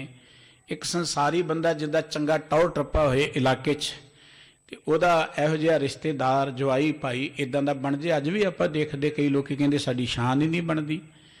गुरु नानक साहब जी महाराज दा लिबास देख के बड़ा क्रोधी होया, बड़े बचन कहे। आखिर भाई जिते ने समझाया कि इन्हां नाल लड़न की लोड़ है, ये तो रब के रंग विच रते हुए ने। और घर गया, रोटी पानी ले आया सतगुरु जी के लिए। होर जिवें वार्ता हुंदी, गुरु का परिवार भी सतगुरु जी नूं मिलदा है। कोई तिखे बचन सतगुरु जी की सस भी आके करती है। गुरु की धर्म पत्नी माता सुलखणी जी भी आउंदे ने। जो विचार वटांदरा हुंदा है, ये वार्ता अज आपां ने सुननी है। आओ गुरु के प्यार च जुड़दे हैं। गुरु की कथा श्रवण कर ली मुख तो उच्चारण करिए जी सतनाम वाहिगुरु साहिब जी। एक दिन सास ससुर गुर केरे। एक दिन की गल है कि सतगुरु जी दे सस ते सौरा ये दोवें इकट्ठे हो के आए निकट क्रोध के प्रेरे। भाई साहब जी ने दसिया कि अजिता रंधावा गुरु साहब जी का सेवक बन गया। इलाके के बड़े लोग इत्थे आने शुरू हो गए। इवें कह लो सत संगत होनी शुरू हो गई। कीर्तन हुंदा है, गुरबाणी विचार हुंदी है। बेअंत लोग गुरु साहब जी के दर्शन दीदार करने लिए आउंदे ने। लेकिन सस सहुरा दुनियावी ख्यालों नाल आ रहे ने। वो अपना ही गुस्सा कढ़ी जाते ने। आके सतगुरु जी को बैठ गए। संग सुलखणी चल कर आई। नाल उन्हां दे गुरु साहब जी की धर्म पत्नी सुलखणी जी भी आ गए। पास बैठ कर सास अलाई। जदों कोल बैठे ते सतगुरु जी की सस का नाम सी चंदो राणी, सहुरे का नाम सी मूला जी। वो बीबी चंदो राणी जी जेड़े सन उन्होंने इस तरह किया है। सुन तो वे तो रहो कुराही। बजुर्ग सी, सतगुरु जी नूं ते ओह बच्चियां वांगू ही जानदी सी। इस करके कहण लगे देख नानक तू ते कुराहे पै गया। बाबा नानक जी नूं कुराईया कहंदे सी लोग, क्योंकि अज ते दुनिया उन्होंने वधिया गिणदी जिहदे कोल बड़ा वड्डा घर होए, बड़ा परिवार होए, बड़ा तगड़ा कारोबार होए। गुरु नानक साहब जी का कारोबार कोई निक्का नहीं सी। सतगुरु जी के पिता जी पटवारी सन। राय बुलार सतगुरु जी का आनंद सेवक सी। दौलत खां गुरु साहब जी के चरणों ते मस्तक झुकाउंदा सी। वड्डे वड्डे राजे गुरु चरणों ते डिगदे सन। जिधर जाते सतगुरु जी अगे अंबार लग जाते सन भेटावां दे। पर धन दौलत इकट्ठा करना गुरु साहब जी की लोड़ ही नहीं सी। सतगुरु जी नूं कमी कोई नहीं है। जो कुछ आउंदा सतगुरु जी लोकां 'च ही वरता दिंदे। इस करके गुरु नानक साहब जी का सारी सृष्टि ते राज है। जिधर जाते ने माया मगर मगर तुरी फिरदी है। लेकिन वो दुनियावी पक्ष तो देखते किते बैठदा, बहुत वड्डी जायदाद हुंदी, किते इहदा वड्डा हरा घर हुंदा। वो माता ने क्यों पता कि गुरु नानक का घर तो सारी दुनिया ही है। ਗੁਰੂ ਨਾਨਕ ਦੇ ਲੰਗਰ ਤਾਂ ਸਾਰੀ ਦੁਨੀਆ ਤੇ ਹੀ ਚੱਲਦੇ ਨੇ। ਗੁਰੂ ਨਾਨਕ ਸਾਹਿਬ ਜੀ ਦਾ ਪਰਿਵਾਰ ਤਾਂ ਸਾਰਾ ਸੰਸਾਰ ਹੀ ਹੈ। ਇਸ ਕਰਕੇ ਇਹ ਉਹਨਾਂ ਦੇ ਕੋਲ ਦ੍ਰਿਸ਼ਟੀ ਨਹੀਂ ਹੈ ਦੇਖਣ ਲਈ। ਕਹਿਣ ਲੱਗੇ ਕਿ ਤੂੰ ਕੁਰਾਈਆ ਬਣ ਗਿਆ, ਘਰ-ਬਾਰ ਛੱਡ ਕੇ, ਪਰਿਵਾਰ ਛੱਡ ਕੇ ਬਾਹਰ ਤੁਰਿਆ ਫਿਰਦਾ ਹੈ। ਸਦਾ ਹਮਾਰੇ ਛਾਤੀ ਦਾਹੇ, ਤੇ ਤੇਰੀਆਂ ਇਨਾਂ ਗੱਲਾਂ ਕਰਕੇ ਸਾਡਾ ਦਿਲ ਹਰ ਵੇਲੇ ਸੜਦਾ ਹੀ ਰਹਿੰਦਾ, ਦੁਖੀ ਰਹਿੰਦੇ ਅਸੀਂ ਚਿੰਤਾ ਦੇ ਵਿੱਚ। ਪੁੱਤਰਨ ਬਣਤਾ ਤਜ ਪਰਵਾਰਾ, ਆਪਣੇ ਬੱਚਿਆਂ ਨੂੰ ਛੱਡ ਕੇ, ਆਪਣੀ ਪਤਨੀ ਨੂੰ ਛੱਡ ਕੇ ਫਿਰਿਓ ਪ੍ਰਦੇਸ ਲੁਟਾਏ ਸੋ ਦੀਨਾ। ਔਰ ਤੂੰ ਪ੍ਰਦੇਸਾਂ 'ਚ ਫਿਰ ਰਹੇ ਹੈ, ਜੋ ਕਾਰੋਬਾਰ ਸੀ ਲੁਟਾ ਦਿੱਤਾ। ਬਾਬਾ ਨਾਨਕ ਜੀ ਮੋਦੀ ਖਾਨੇ ਦੀ ਕਿਰਤ ਕਰਦੇ ਸਨ। ਮੋਦੀ ਖਾਨਾ ਸੁਲਤਾਨਪੁਰ 'ਚ। ਅਸੀਂ ਗੁਰੂ ਨਾਨਕ ਸਾਹਿਬ ਜੀ ਨੂੰ ਤੱਕੜੀ ਤੋਲਣ ਵਾਲਾ ਹੀ ਦੱਸੀ ਜਾਂਦੇ, ਤੱਕੜੀ ਸਾਂਭ ਕੇ ਰੱਖੀ ਉੱਥੇ। ਗੁਰੂ ਨਾਨਕ ਸਾਹਿਬ ਜੀ ਤੱਕੜੀ ਤੋਲਣ ਵਾਲੇ ਨਹੀਂ ਸਨ ਮਾਫ ਕਰਨਾ। ਮੋਦੀ ਖਾਨੇ ਦਾ ਕੀ ਅਰਥ ਸੀ? ਮੋਦੀ ਦਾ ਕੀ ਅਰਥ ਸੀ? ਜਦੋਂ ਤੁਸੀਂ ਜਨਮ ਸਾਖੀ ਪੜ੍ਹੋਗੇ, ਜਦੋਂ ਗੁਰੂ ਨਾਨਕ ਸਾਹਿਬ ਜੀ ਪਹਿਲੀ ਵੇਰਾ ਮਿਲਦੇ ਦੌਲਤ ਖਾਂ ਨੂੰ, ਦੌਲਤ ਖਾਂ ਇਸ ਰਿਆਸਤ ਦਾ ਨਵਾਬ ਸੀ, ਮਾਲਕ ਸੀ। ਹੁਣ ਅੱਜ ਕੱਲ੍ਹ ਕਿਸੇ ਨੂੰ ਦੁਕਾਨ ਤੇ ਰੱਖਣਾ ਹੈ ਤੇ ਚੀਫ ਮਿਨਿਸਟਰ ਨਾਲ ਮੁਲਾਕਾਤ ਕਰੇਗਾ ਜਾਂ ਡੀਸੀ ਕੋ ਮੁਲਾਕਾਤ ਕਰੇਗਾ ਉਹਦੇ ਨਾਲ? ਪਹਿਲਾਂ ਉਹਨੂੰ ਤੇ ਕੋਈ ਵੀ ਛੋਟਾ ਮੋਟਾ ਅਫਸਰ ਰੱਖ ਲਏਗਾ। ਗੁਰੂ ਨਾਨਕ ਸਾਹਿਬ ਜੀ ਦੀ ਪਹਿਲੀ ਮੁਲਾਕਾਤ ਦੌਲਤ ਖਾਂ ਦੇ ਨਾਲ ਹੁੰਦੀ। ਤੇ ਦੌਲਤ ਖਾਂ ਨਾਲ ਜਦੋਂ ਗੱਲਬਾਤ ਕਰਦਾ ਹੈ ਤੇ ਦੌਲਤ ਖਾਂ ਜੈ ਰਾਮ ਜੀ ਨੂੰ ਕਹਿੰਦਾ ਮੈਨੂੰ ਇਹੋ ਜਿਹਾ ਵਜ਼ੀਰ ਚਾਹੀਦਾ ਸੀ ਜੋ ਤੂੰ ਲਿਆਂਦਾ। ਨਾਨਕ ਬਹੁਤ ਇੰਟੈਲੀਜੈਂਟ ਹੈ, ਪੜ੍ਹਿਆ ਲਿਖਿਆ, ਇਹੋ ਜਿਹਾ ਵਜ਼ੀਰ ਲੱਭ ਜਾਇਆ ਉੱਥੇ, ਵਜ਼ੀਰ। ਫਿਰ ਜਦੋਂ ਗੁਰੂ ਨਾਨਕ ਸਾਹਿਬ ਜੀ ਸਭ ਕੁਝ ਛੱਡ ਦਿੰਦੇ ਨੇ ਤੇ ਫਿਰ ਇਹੀ ਹੈ ਕਿ ਨਾਨਕ ਵਰਗਾ ਵਜ਼ੀਰ ਲੱਭਣਾ ਨਹੀਂ ਹੈ ਮੈਨੂੰ। ਦਰਅਸਲ ਜਿੰਨਾ ਵੀ ਰਿਆਸਤ ਦੀ ਰਸਤ ਬਸਤ ਆਉਂਦੀ ਸੀ ਮਾਮਲਾ, ਉਹ ਰਸਤ 'ਚ ਆਉਂਦਾ ਸੀ। ਉਹ ਸਾਰੀ ਰਸਤ ਇਕੱਠੀ ਕਰਨੀ, ਫੌਜਾਂ 'ਚ ਵੰਡਣੀ, ਇਹ ਸਾਰੇ ਦੀ ਸਪਲਾਈ ਦੇ ਇੰਚਾਰਜ ਕਹਿ ਲਓ, ਸਪਲਾਈ ਮਿਨਿਸਟਰ ਜਿਹਨੂੰ ਫੂਡ ਸਪਲਾਈ ਕਹਿ ਸਕਦੇ, ਉਹ ਗੁਰੂ ਨਾਨਕ ਸਾਹਿਬ ਦੀ ਡਿਊਟੀ ਸੀ। ਕੋਈ ਸਤਿਗੁਰੂ ਜੀ ਦੁਕਾਨ ਤੇ ਤੱਕੜੀ ਲੈ ਕੇ ਨਹੀਂ ਸਨ ਬੈਠੇ। ਗੁਰੂ ਨਾਨਕ ਸਾਹਿਬ ਜੀ ਜਦੋਂ ਆਏ, ਉਹਨਾਂ ਦੇਖਿਆ ਕਿ ਇੰਨਾ ਕੁ ਭਲਾ ਅੱਜ ਵੀ ਆਪਾਂ ਦੇਖਦੇ ਹਾਂ ਜਿਹੜੇ ਮਿਨਿਸਟਰ ਨੇ ਜ਼ਿਆਦਾ ਪੈਸੇ ਆਪਣੇ ਬੰਦਿਆਂ ਨੂੰ, ਚੀਫ ਮਿਨਿਸਟਰ ਜਿਹੜਾ ਇਹੋ ਜਿਹੇ ਮਹਿਕਮੇ ਦਾ ਫੂਡ ਸਪਲਾਈ ਦੇ ਦਿਓ ਜਿੱਥੇ ਬਹੁਤੇ ਪੈਸੇ ਖਾਣੇ ਨੇ, ਲੋਕਾਂ ਦਾ ਰਸ ਨਹੀਂ ਖਾਈ ਜਾਣਾ ਜਿੱਥੇ। ਹੁਣ ਇਸ ਮਹਿਕਮੇ 'ਚ ਕਿੰਨੀ ਉਸ ਵੇਲੇ ਵੀ ਹੇਰਾ ਫੇਰੀ ਸੀ, ਹੁਣ ਵੀ ਆਪਾਂ ਦੇਖਦੇ ਹਾਂ। ਗੋਦਾਮਾਂ ਚੰਨ ਸੜ ਰਿਹਾ, ਗਰੀਬਾਂ ਤੱਕ ਪਹੁੰਚਦਾ ਹੀ ਨਹੀਂ ਹੈ। ਆਪਣੇ ਨੂੰ ਦੇਈ ਜਾਂਦੇ ਦੂਜਿਆਂ ਨੂੰ, ਇਹ ਜੀ ਸਾਨੂੰ ਵੋਟਾਂ ਨਹੀਂ ਪਈਆਂ, ਇਹਨਾਂ ਨੂੰ ਦੇਣਾ ਹੀ ਕੁਝ ਨਹੀਂ ਹੈ। ਤੁਸੀਂ ਦੇਖਦੇ ਹੀ ਹਾਲਾਤ ਸਾਡੇ ਮੁਲਕ ਦੇ ਕਿਹੋ ਜਿਹੇ ਨੇ, ਪੋਲੀਟੀਸ਼ੀਅਨਾਂ ਦੀ ਇੰਨੀ ਗੰਦੀ ਰਾਜਨੀਤੀ ਹੈ। ਉਸ ਵੇਲੇ ਵੀ ਇਦਾਂ ਸੀ। ਗੁਰੂ ਨਾਨਕ ਸਾਹਿਬ ਜੀ ਆਏ, ਉਹਨਾਂ ਦੇਖਿਆ ਤੇ ਬੜਾ ਭ੍ਰਿਸ਼ਟਾਚਾਰ ਹੈ। ਸਤਿਗੁਰੂ ਜੀ ਨੇ ਐਨ ਇੱਕਦਮ ਲਕੀਰ ਤੇ ਲੈਣ ਦੇ ਸਾਰੇ ਖਿੱਚ ਕੇ ਬੜੀ ਇਮਾਨਦਾਰੀ ਵਰਤੀ ਔਰ ਕਾਰੋਬਾਰ ਵਧੀਆ ਚੱਲਣ ਲੱਗ ਪਿਆ। ਸਤਿਗੁਰੂ ਜੀ ਤੇ ਆਪਣੀ ਤਨਖਾਹ ਵੀ ਲੋਕਾਂ 'ਚ ਵੰਡ ਦਿੰਦੇ, ਗਰੀਬਾਂ ਨੂੰ, ਲੋੜਵੰਦਾਂ ਨੂੰ ਸਤਿਗੁਰੂ ਜੀ ਨੇ ਲੋੜਾਂ ਪੂਰੀਆਂ ਕਰੀ ਜਾਣੀਆਂ। ਤੇ ਜਿਹੜੇ ਉਹ ਵੱਡੀ ਖੋਰ ਬੇਈਮਾਨ ਲੋਕ ਸੀ, ਉਹਨਾਂ ਨੂੰ ਬੜੀ ਪੀੜਾ ਹੁੰਦੀ ਜਦੋਂ ਕਿਤੇ ਇਮਾਨਦਾਰ, ਕੋਈ ਇਮਾਨਦਾਰ ਅਫਸਰ ਆ ਜਾਏ ਤੇ ਉਸ ਇਲਾਕੇ ਦੇ ਜਿਹੜੇ ਬੇਈਮਾਨ ਪੋਲੀਟੀਸ਼ੀਅਨ ਹੁੰਦੇ ਨੇ ਉਹ ਬੜੇ ਦੁਖੀ ਹੁੰਦੇ ਨੇ, ਕਹਿੰਦੇ ਤੇਰੀ ਬਦਲੀ ਕਰਾ ਕੇ ਹੀ ਹਟਾਂਗੇ, ਹੁਣ ਇੱਥੇ ਰਹਿਣ ਨਹੀਂ ਦਿੰਦੇ। ਇਹ ਕੁਝ ਹੈ ਨਾ ਸਾਡੇ ਸਮਾਜ 'ਚ। ਇਮਾਨਦਾਰ ਅਫਸਰ ਆ ਜਾਏ ਤੇ ਹੇਠਲੇ ਉਤਲੇ ਜਿਹੜੇ ਖਾਣ ਪੀਣ ਵਾਲੇ ਪਿੱਟ ਉੱਠਦੇ ਨੇ ਕਿ ਇਹਨੇ ਤੇ ਸਾਡੀ ਰੋਜੀ ਰੋਟੀ ਬੰਦ ਕਰ ਦਿੱਤੀ ਹੈ। ਇਹੀ ਕੁਝ ਹੋਇਆ ਗੁਰੂ ਨਾਨਕ ਸਾਹਿਬ ਜੀ ਨਾਲ। ਗੁਰੂ ਨਾਨਕ ਸਾਹਿਬ ਜੀ ਨੇ ਜਦੋਂ ਇਮਾਨਦਾਰੀ ਦੀ ਗੱਲ ਕੀਤੀ ਤੇ ਉਹ ਜਿਹੜੇ ਖਾਣ ਪੀਣ ਵਾਲੇ ਉਹਦੇ ਬੜੇ ਦੁਖੀ ਹੋਏ, ਕਹਿਣ ਲੱਗੇ ਸ਼ਿਕਾਇਤਾਂ ਕਰਨੀਆਂ ਸ਼ੁਰੂ ਕਰ ਦਿੰਦੇ, ਨਾਨਕ ਤੇ ਮੋਦੀ ਖਾਨਾ ਲੁਟਾਈ ਜਾ ਰਿਹਾ, ਬਰਬਾਦ ਕਰ ਦੇਵੇਗਾ ਤੁਹਾਡਾ ਇਹ ਸਭ ਕੁਝ। ਸਤਿਗੁਰੂ ਜੀ ਦਾ ਲੇਖਾ ਹੋਇਆ, ਲੇਕਿਨ ਗੁਰੂ ਸਾਹਿਬ ਜੀ ਦੀ ਚੜ੍ਹਤ ਨਿਕਲੀ, ਸਤਿਗੁਰੂ ਜੀ ਦਾ ਵਾਧਾ ਨਿਕਲਿਆ। 2 ਵਾਰੀ 3 ਵਾਰੀ ਲੇਖਾ ਹੋਇਆ, ਸਤਿਗੁਰੂ ਜੀ ਦੇ ਵਿਰੁੱਧ ਚੁਗਲੀਆਂ ਕਰਦੇ ਰਹੇ, ਪਰ ਗੁਰੂ ਸਾਹਿਬ ਦਾ ਹਮੇਸ਼ਾ ਹੀ ਵਾਧਾ ਨਿਕਲਿਆ। ਅਖੀਰਲੀ ਵਾਰੀ 300 ਤੇ ਕੁਝ ਰੁਪਏ ਸਗੋਂ ਜ਼ਿਆਦਾ ਹੀ ਸਤਿਗੁਰੂ ਜੀ ਦੇ ਨਿਕਲੇ। ਆਖਰ ਸਤਿਗੁਰੂ ਜੀ ਨੇ ਦੇਖਿਆ ਕਿ ਇਹ ਭ੍ਰਿਸ਼ਟਾਚਾਰ ਚੋਂ ਆਪਾਂ ਕੀ ਲੈਣਾ। ਸਤਿਗੁਰੂ ਜੀ ਤੁਰ ਪਏ ਸਖਤ ਨੂੰ ਉਦਾਹਰਨ ਦੇ ਲਈ। ਉਹ ਪੈਸੇ ਵੀ ਜਿਹੜੇ ਮਿਲੇ ਸਤਿਗੁਰੂ ਜੀ ਨੇ ਲੋਕਾਂ 'ਚ ਵੰਡ ਦਿੱਤੇ। ਤੇ ਇੱਥੇ ਉਹ ਮਾਤਾ ਚੰਦੋ ਰਾਣੀ ਜੀ ਉਹ ਗੱਲ ਚੇਤੇ ਕਰਾ ਰਹੀ, ਜੋ ਕੋਈ ਤੇਰੇ ਕੋਲ ਸੀ ਤੂੰ ਤੇ ਵੰਡ ਦਿੱਤਾ, ਲੋਕਾਂ ਨੂੰ ਉਜਾੜ ਦਿੱਤਾ, ਬੱਚਿਆਂ ਨੂੰ ਕੁਝ ਨਹੀਂ ਦੇ ਕੇ ਗਿਆ। ਇਹ ਨਹੀਂ ਕਿ ਗੁਰੂ ਸਾਹਿਬ ਜੀ ਆਪਣੇ ਪਰਿਵਾਰ ਦੇ ਪ੍ਰਤੀ ਗੈਰ ਜ਼ਿੰਮੇਵਾਰ ਸਨ। ਸਤਿਗੁਰੂ ਜੀ ਦੀ ਆਪਣੀ ਜਾਇਦਾਦ ਸੀ। ਬਾਪੂ ਕਾਲੂ ਜੀ ਚੰਗੇ ਤਗੜੇ ਪਟਵਾਰੀ, ਉਹਨਾਂ ਦੇ ਆਪਣੀ ਜਾਇਦਾਦ ਸੀ। ਇਧਰ ਭਾਈਆ ਜੈ ਰਾਮ ਜੀ ਬੜੇ ਤਗੜੇ ਮਿਨਿਸਟਰ ਸਨ ਦੌਲਤ ਖਾਂ ਦੇ, ਕੋਈ ਮਾਮੂਲੀ ਹਸਤੀ ਨਹੀਂ ਸਨ। ਗੁਰੂ ਨਾਨਕ ਸਾਹਿਬ ਜੀ ਕੋ ਆਮ ਘਰਾਣੇ ਚੋਂ ਨਹੀਂ ਸਨ। ਬੇਬੇ ਨਾਨਕੀ ਜੀ ਨੇ ਸਾਰੀ ਜ਼ਿੰਮੇਵਾਰੀ ਲਈ ਕਿ ਮੇਰੀ ਜ਼ਿੰਮੇਵਾਰੀ ਹੈ। ਉਹ ਗੁਰੂ ਸਾਹਿਬ ਜੀ ਵੀ ਉਹਨਾਂ ਦਾ ਬਣਦਾ ਖਰਚ ਪੱਠਾ ਦੇ ਕੇ ਗਏ, ਕੋਈ ਗੈਰ ਜ਼ਿੰਮੇਵਾਰੀ ਨਾਲ ਨਹੀਂ ਗਏ। ਘਰੋਂ ਨਿਕਲਣਾ ਗੁਰੂ ਸਾਹਿਬ ਜੀ ਦੀ ਇੱਕ ਮਜਬੂਰੀ ਸੀ।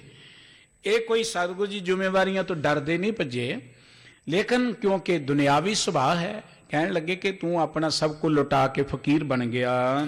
ਕੋ ਕਾਰਜ ਤੇ ਹਾਸਲ ਕੀਨਾ, ਤੂੰ ਮੈਨੂੰ ਇਹ ਦੱਸ ਕਿ ਘਰੋਂ ਨਿਕਲ ਕੇ ਕੀ ਖਟਿਆ ਤੂੰ? ਇੰਨੇ ਸਾਲ ਬਾਹਰ ਆ, ਕੀ ਖਟਿਆ ਤੂੰ? ਇਹ ਪੁੱਛ ਰਹੇ ਨੇ ਗੁਰੂ ਨਾਨਕ ਸਾਹਿਬ ਜੀ ਨੂੰ। ਜੋ ਗੁਰੂ ਨਾਨਕ ਸਾਹਿਬ ਜੀ ਨੇ ਖਟਿਆ ਉਹ ਕਿਵੇਂ ਸਮਝ ਸਕਦਾ ਕੋਈ? ਗੁਰੂ ਨਾਨਕ ਸਾਹਿਬ ਜੀ ਨੇ ਕਰੋੜਾਂ ਲੋਕਾਂ ਨੂੰ ਔਗਣਾ ਤੋਂ ਬਚਾ ਕੇ परमात्मा दे प्यार जोड़िया। गुरु के बचन सी कि मैं मूर्ख की केतक बात है, कोट पराधी तरिया रे। गुरु नानक जिन सुनिया पेखिया से फिर घर भास न परिया रे। एक मूर्ख की गल की है, करोड़ां बंदियां नूं सतगुरु जी ने तार दिता। देखो सजन ठग वर्गे रब दे प्यार जोड़ते, भूमीए वर्गे, सिवना वर्गे, ये तो 94 गल्लां ने अनंत लोगों का पार उतारा। उस वेले दे इतिहासकार कहते कि गुरु नानक साहब जी ने 3 करोड़ लोगों को जी दान दिता। 3 करोड़ लोगों को 40,000 को सफल सतगुरु जी ने पैदल किया। किन्ने मुल्कां च गए आपां गिणदे थक जावांगे। अपने मुल्क तो बिना चीन गए, तिब्बत गए, भूटान गए, सतगुरु जी उधर सिक्किम विच गए, लंका विच गए, सऊदी अरब गए, अफगानिस्तान गए, ईरान गए, इराक गए, तुर्की विच गए, युगंडा विच गए। असी तो उन्होंने मुल्कों तक पहुँच ही नहीं सके जिथे जिथे गुरु नानक साहब जी चले गए। ये गुरु नानक साहब जी की वडियाई है। पर ये बीबी जी पूछ रहे कि खटिया की तू जाके बाहरों, उन्होंने तो खटना आउंदा, एक बाहरों आउंदा है डालरां दीयां किते गड्डियां भरियां आउंदियां, ये सी खटना कमाउणा, नोटां दे किते ढेर ही लग जांदे। सौ वो बीबी चंदो राणी जी कहते खटिया की तू बाहर जाके अपनो दरब लुटाए सुदीना। अपना धन तू लोकां च लुटा दिता जेड़ा तेरे कोल सी। जग की लाज तजे एक बारी, तू दुनिया दी लोक लाज ही त्याग दिती, को परवाह नहीं कीती। हमको सब मैं कीन खुआरी, तू सानू सारियां विच बड़ा खुआर कीता, जलील कीता। नर कै अमके को जो जमाता। बीबी नू की पता है कि जिन्ना चिर धरती रहेगी ते गुरु नानक साहब जी का नाम रहेगा। जिन्ना चिर गुरु नानक साहब जी की गल होएगी उन्ना चिर चंदो राणी की गल भी चलती रहेगी, मूला जी की भी गल चलती रहेगी, उन्होंने सौरे परिवार की, सौरे पिंड की गल चलती रहेगी। गुरु नानक साहब जी ने तो इन्हां दा नाम जिउंदा कर दिता। जिस परिवार चों ये चोणा बरादरी सी बापू मूले दी, चोणा बरादरी दे होर भी बड़े लोग होणगे, उन्होंने बड़े रिश्तेदार होणगे। किसी का नाम किसी नूं चेते है? कोई नहीं जानता कि उस वेले आंडी गवांडी कौन सन। बापू मूड़ा जी दे उन्होंने रिश्तेदार होर कौन सन, जेड़े बड़े बड़े अमीर होणगे कौन सन, कोई नहीं जानता। जे अज उन्होंने भी जानिया जाता है तो वह धन गुरु नानक साहब जी करके, गुरु नानक साहब जी दे करके वो अमर हो गए। ये गल तो भाईया जयराम जी ने एक बारी कही सी। कहण लगे नानकी तू धन है, नानक वर्गा तेरा वीर है, तू धन है, ते तेरे करके थोड़े बहुते असी भी धन है कि तेरे नाल साडा संबंध बने है। तू नानक दी भैन है, तेरे नाल मेरा संबंध बनिया है, मैं भी धन हो गया तेरे करके। ये वो जानदा है जिहदे कोल नेत्र ने, जिहड़ा समझदा है गल, जिन्हों समझ ही नहीं है वो की जानदा। इस करके बीबी चंदो राणी कहंदी है कि तू सानू जलील कीता, लोक लाज नूं तू त्याग दिता। पायो फकीर तजे तह ताता, तू फकीर बन गया, घर बार छड़ के घरों निकल गया। श्री नानक तू सन हवे बैसे।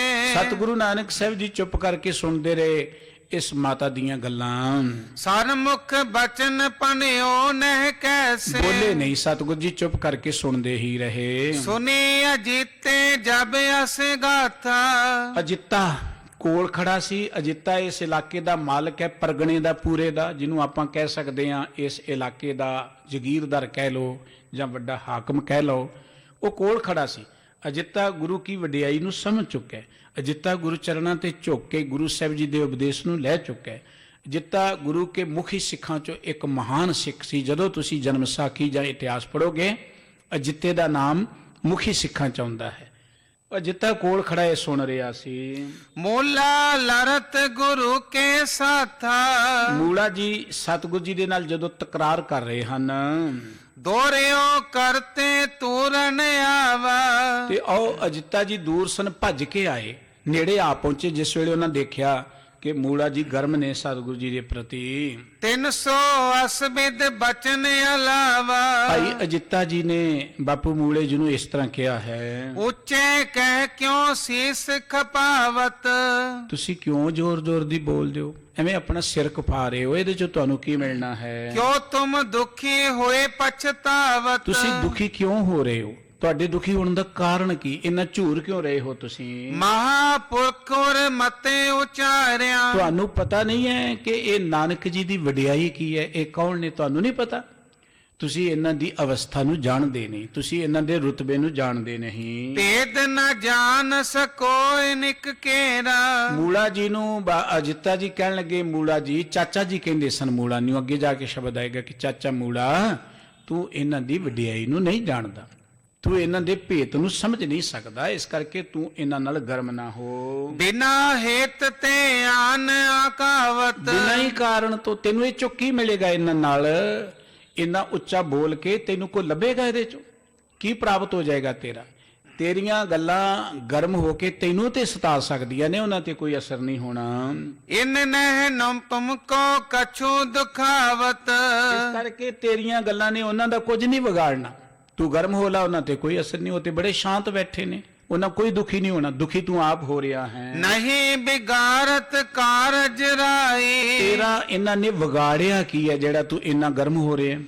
ਕੀ ਤੇਰਾ ਨੁਕਸਾਨ ਕੀਤਾ ਇਹਨਾਂ ਨੇ? ਨਾਨਕ ਜੀ ਨੇ ਤੇਰਾ ਕੀ ਨੁਕਸਾਨ ਕੀਤਾ ਦੱਸ? ਕਛੂ ਨ ਜਾਚਤ ਤੁਮ ਟਿੰਗ ਜਾਈ। ਤੇਰੇ ਕੋਲੋਂ ਕਦੀ ਪੈਸਾ ਨਹੀਂ ਮੰਗਿਆ। ਦੇਖੋ ਨਾ, ਜੇ ਉਦਾਂ ਆਪਾਂ ਦੇਖੀਏ, ਆਮ ਜਦੋਂ ਅਸੀਂ ਸਮਾਜ 'ਚ ਨਜ਼ਰ ਮਾਰਦੇ ਹਾਂ, ਕਿਉਂਕਿ ਸਮਾਜ ਦਾ ਬਣਤਰ ਇਹੋ ਜਿਹੀ ਹੈ ਪਰ ਵਧੀਆ ਨਹੀਂ ਹੈ, ਜਿਹੜੇ ਲੜਕੇ ਵਾਲੇ ਹੁੰਦੇ ਨੇ ਸਹੁਰਿਆਂ ਨੂੰ ਤੰਗ ਹੀ ਕਰਦੇ ਰਹਿੰਦੇ ਨੇ। ਜਵਾਈ ਕਈ ਡਿੱਕੇ ਡਾਉਂਦੇ ਨੇ, ਆਹ ਚਾਹੀਦਾ ਉਹ ਚਾਹੀਦਾ। ਨਾਲੇ ਵੈਸੇ ਵੀ ਵੱਡੇ ਘਰਾਂ 'ਚ ਆਪਾਂ ਦੇਖਦੇ ਹਾਂ। ਤੇ ਅਜਿੱਤਾ ਜੀ ਕਹਿਣਗੇ, ਤੇਰੇ ਪਾਸੋਂ ਕਦੀ ਕੋਈ ਇੱਕ ਆਨੇ ਦੀ ਚੀਜ਼ ਮੰਗੀ ਇਹਨਾਂ ਨੇ? ਕੋਈ ਤੈਨੂੰ ਆ ਕੇ ਕਿਸੇ ਤਰ੍ਹਾਂ ਦੀ ਵੰਗਾਰ ਪਾਈ ਹੈ? ਤੈਨੂੰ ਆ ਕੇ ਕਿਸੇ ਤਰ੍ਹਾਂ ਪਰੇਸ਼ਾਨ ਕੀਤਾ ਹੈ? ਜਾਂ ਇਹਨਾਂ ਨੇ ਆਪਣਾ ਜਵਾਈ ਵਾਲਾ ਕੋ ਰੋਬ ਤੇਰੇ ਤੇ ਝਾੜਿਆ ਆ ਕੇ? ਆਪਾਂ ਦੇਖਦੇ ਹੀ ਆ, ਦੁਨਿਆਵੀ ਤੌਰ ਤੇ ਜਵਾਈ ਘਰ 'ਚ ਆ ਜੇ, ਸਹੁਰਿਆਂ ਨੂੰ ਭਾਜੜੀ ਪੈ ਜਾਂਦੀ, ਪਤਾ ਨਹੀਂ ਇਹਨੇ ਕੀ ਮੰਗ ਲੈਣਾ, ਕੀ ਕਰ ਦੇਣਾ। ਆਮ ਜਿਹੜੇ ਤ੍ਰਿਸ਼ਨਾਲੂ ਸਮਾਜ ਦੀ ਗੱਲ ਹੈ, ਚੰਗੇ ਲੋਕਾਂ ਦੀ ਗੱਲ ਨਹੀਂ ਮੈਂ ਕਰ ਰਿਹਾ। ਬਹੁਤ ਬਹੁਤ ਚੰਗੇ ਲੋਕ ਨੇ ਆਪਣੇ ਸਮਾਜ ਵਿੱਚ, ਔਰ ਉਹਨਾਂ ਨੂੰ ਸਤਿਕਾਰ ਹੈ ਉਹਨਾਂ ਦਾ, ਚੰਗੇ ਲੋਕਾਂ ਦਾ, ਜਿਹੜੇ ਸਮਾਜ ਵਿੱਚ ਵਧੀਆ ਇੱਕ ਇਨਸਾਨ ਬਣ ਕੇ ਵਿਚਰਦੇ ਨੇ। ਲੇਕਿਨ ਗੱਲ ਆਮ ਲੋਕਾਂ ਦੀ ਕਰ ਲਈਏ, ਉੱਥੇ ਜਿੱਤਾ ਜੀ ਕਹਿੰਦੇ, ਤੇਰੇ ਕੋਲੋਂ ਕਦੀ ਕੁਝ ਮੰਗਿਆ ਨਾ ਆ ਕੇ? ਜਾਂ ਤੈਨੂੰ ਕਿਸੇ ਤਰੀਕੇ ਨਾਲ ਇਹਨਾਂ ਆ ਕੇ ਤੰਗ ਕੀਤਾ ਹੋਏ, ਕੋਈ ਅਲਾਮਾ ਦਿੱਤਾ ਹੋਏ ਕਿਸੇ ਤਰੀਕੇ ਦਾ? ਤੂੰ ਬਿਨਾਂ ਕਾਰਨ ਤੋਂ ਉਹਨਾਂ ਨਾਲ ਲੜ ਰਿਹਾ ਹੈ ਆ ਕੇ। ਕਹੋ ਕਠੋਰ ਗਿਰਾ ਦੁਖਦਾਈ। ਐਵੇਂ ਤੂੰ ਕਿੰਨੀਆਂ ਕਠੋਰ ਗੱਲਾਂ ਮਨ ਨੂੰ ਦਿਖਾਉਣ ਵਾਲੀਆਂ ਕਰ ਰਿਹਾ ਹੈ। ਨਾਹਕ ਰੋਸ ਕਰੋ ਅਕਲਾਈ। ਬਿਨਾਂ ਹੀ ਕਾਰਨ ਤੋਂ ਇਹਨਾਂ ਵਿਰਲਾਪ ਕਰ ਰਹੇ ਹੈ ਤੇ ਉਹਨਾਂ ਦੇ ਪ੍ਰਤੀ ਆਪਣਾ ਰੋਸ ਪ੍ਰਗਟ ਕਰ ਰਿਹਾ ਹੈ। ਭਾਇਓ ਫਕੀਰ ਬਿਰਕਤ ਮਨ ਮਾਹੀ। ਗੁਰੂ ਨਾਨਕ ਸਾਹਿਬ ਜੀ ਵਿਰਕਤ ਨੇ। ਵਿਰਕਤ ਹੁੰਦਾ ਹੈ ਕਿ ਦੁਨੀਆ ਦੀ ਲੱਗ ਲਬੇੜ ਤੋਂ ਵੱਖਰੇ, ਉਹ ਆਪਣੇ ਮਤੇ ਵਿੱਚ ਰਹਿਣ ਵਾਲੇ ਹਨ। ਅਬ ਤੁਮ ਕਾਜ ਰਹਿਓ ਕੋ ਨਾਹੀ। ਜੇ ਤੂੰ ਦੁਨਿਆਵੀ ਪੱਖ ਤੋਂ ਦੇਖੇ, ਗੁਰੂ ਨਾਨਕ ਸਾਹਿਬ ਜੀ ਦੇ ਪ੍ਰਤੀ ਤੇਰਾ ਕੋਈ ਕੰਮ ਨਹੀਂ ਹੈ ਉਹਨਾਂ ਦੇ ਉੱਪਰ ਰੋਹ ਪਾਉਣ ਦਾ। ਕਰ ਸੰਤੋਖ ਸਦਨ ਨਿਜ ਬੈਸੋ। ਐਨ ਸੰਤੋਖ ਨਾਲ ਆਪਣੇ ਘਰ 'ਚ ਜਾ ਕੇ ਬੈਠ ਜਾਓ। ਮੁਕਤੇ ਬਚਨ ਕਹਿਓ ਨਹਿ ਕੈਸੋ। ਕੋਈ ਗਰਮ ਗੱਲ ਕਰਨ ਦੀ ਲੋੜ ਨਹੀਂ ਹੈ ਇੱਥੇ, ਆਰਾਮ ਨਾਲ ਆਪਣੇ ਘਰ ਚਲੇ ਜਾਓ। ਬੋਲਿਓ ਮੂਲਾ ਤੁਮ ਹੋ ਸਿਆਣੇ। ਮੂਲਾ ਜੀ ਕਹਿਣ ਲੱਗੇ, ਅਜਿੱਤਾ ਜੀ ਤੁਸੀਂ ਸਿਆਣੇ ਹੋ, ਮੈਨੂੰ ਪਤਾ ਹੈ, ਪਰ ਦੇਖੋ ਧਿਆਨ ਦੇ ਨਾਲ।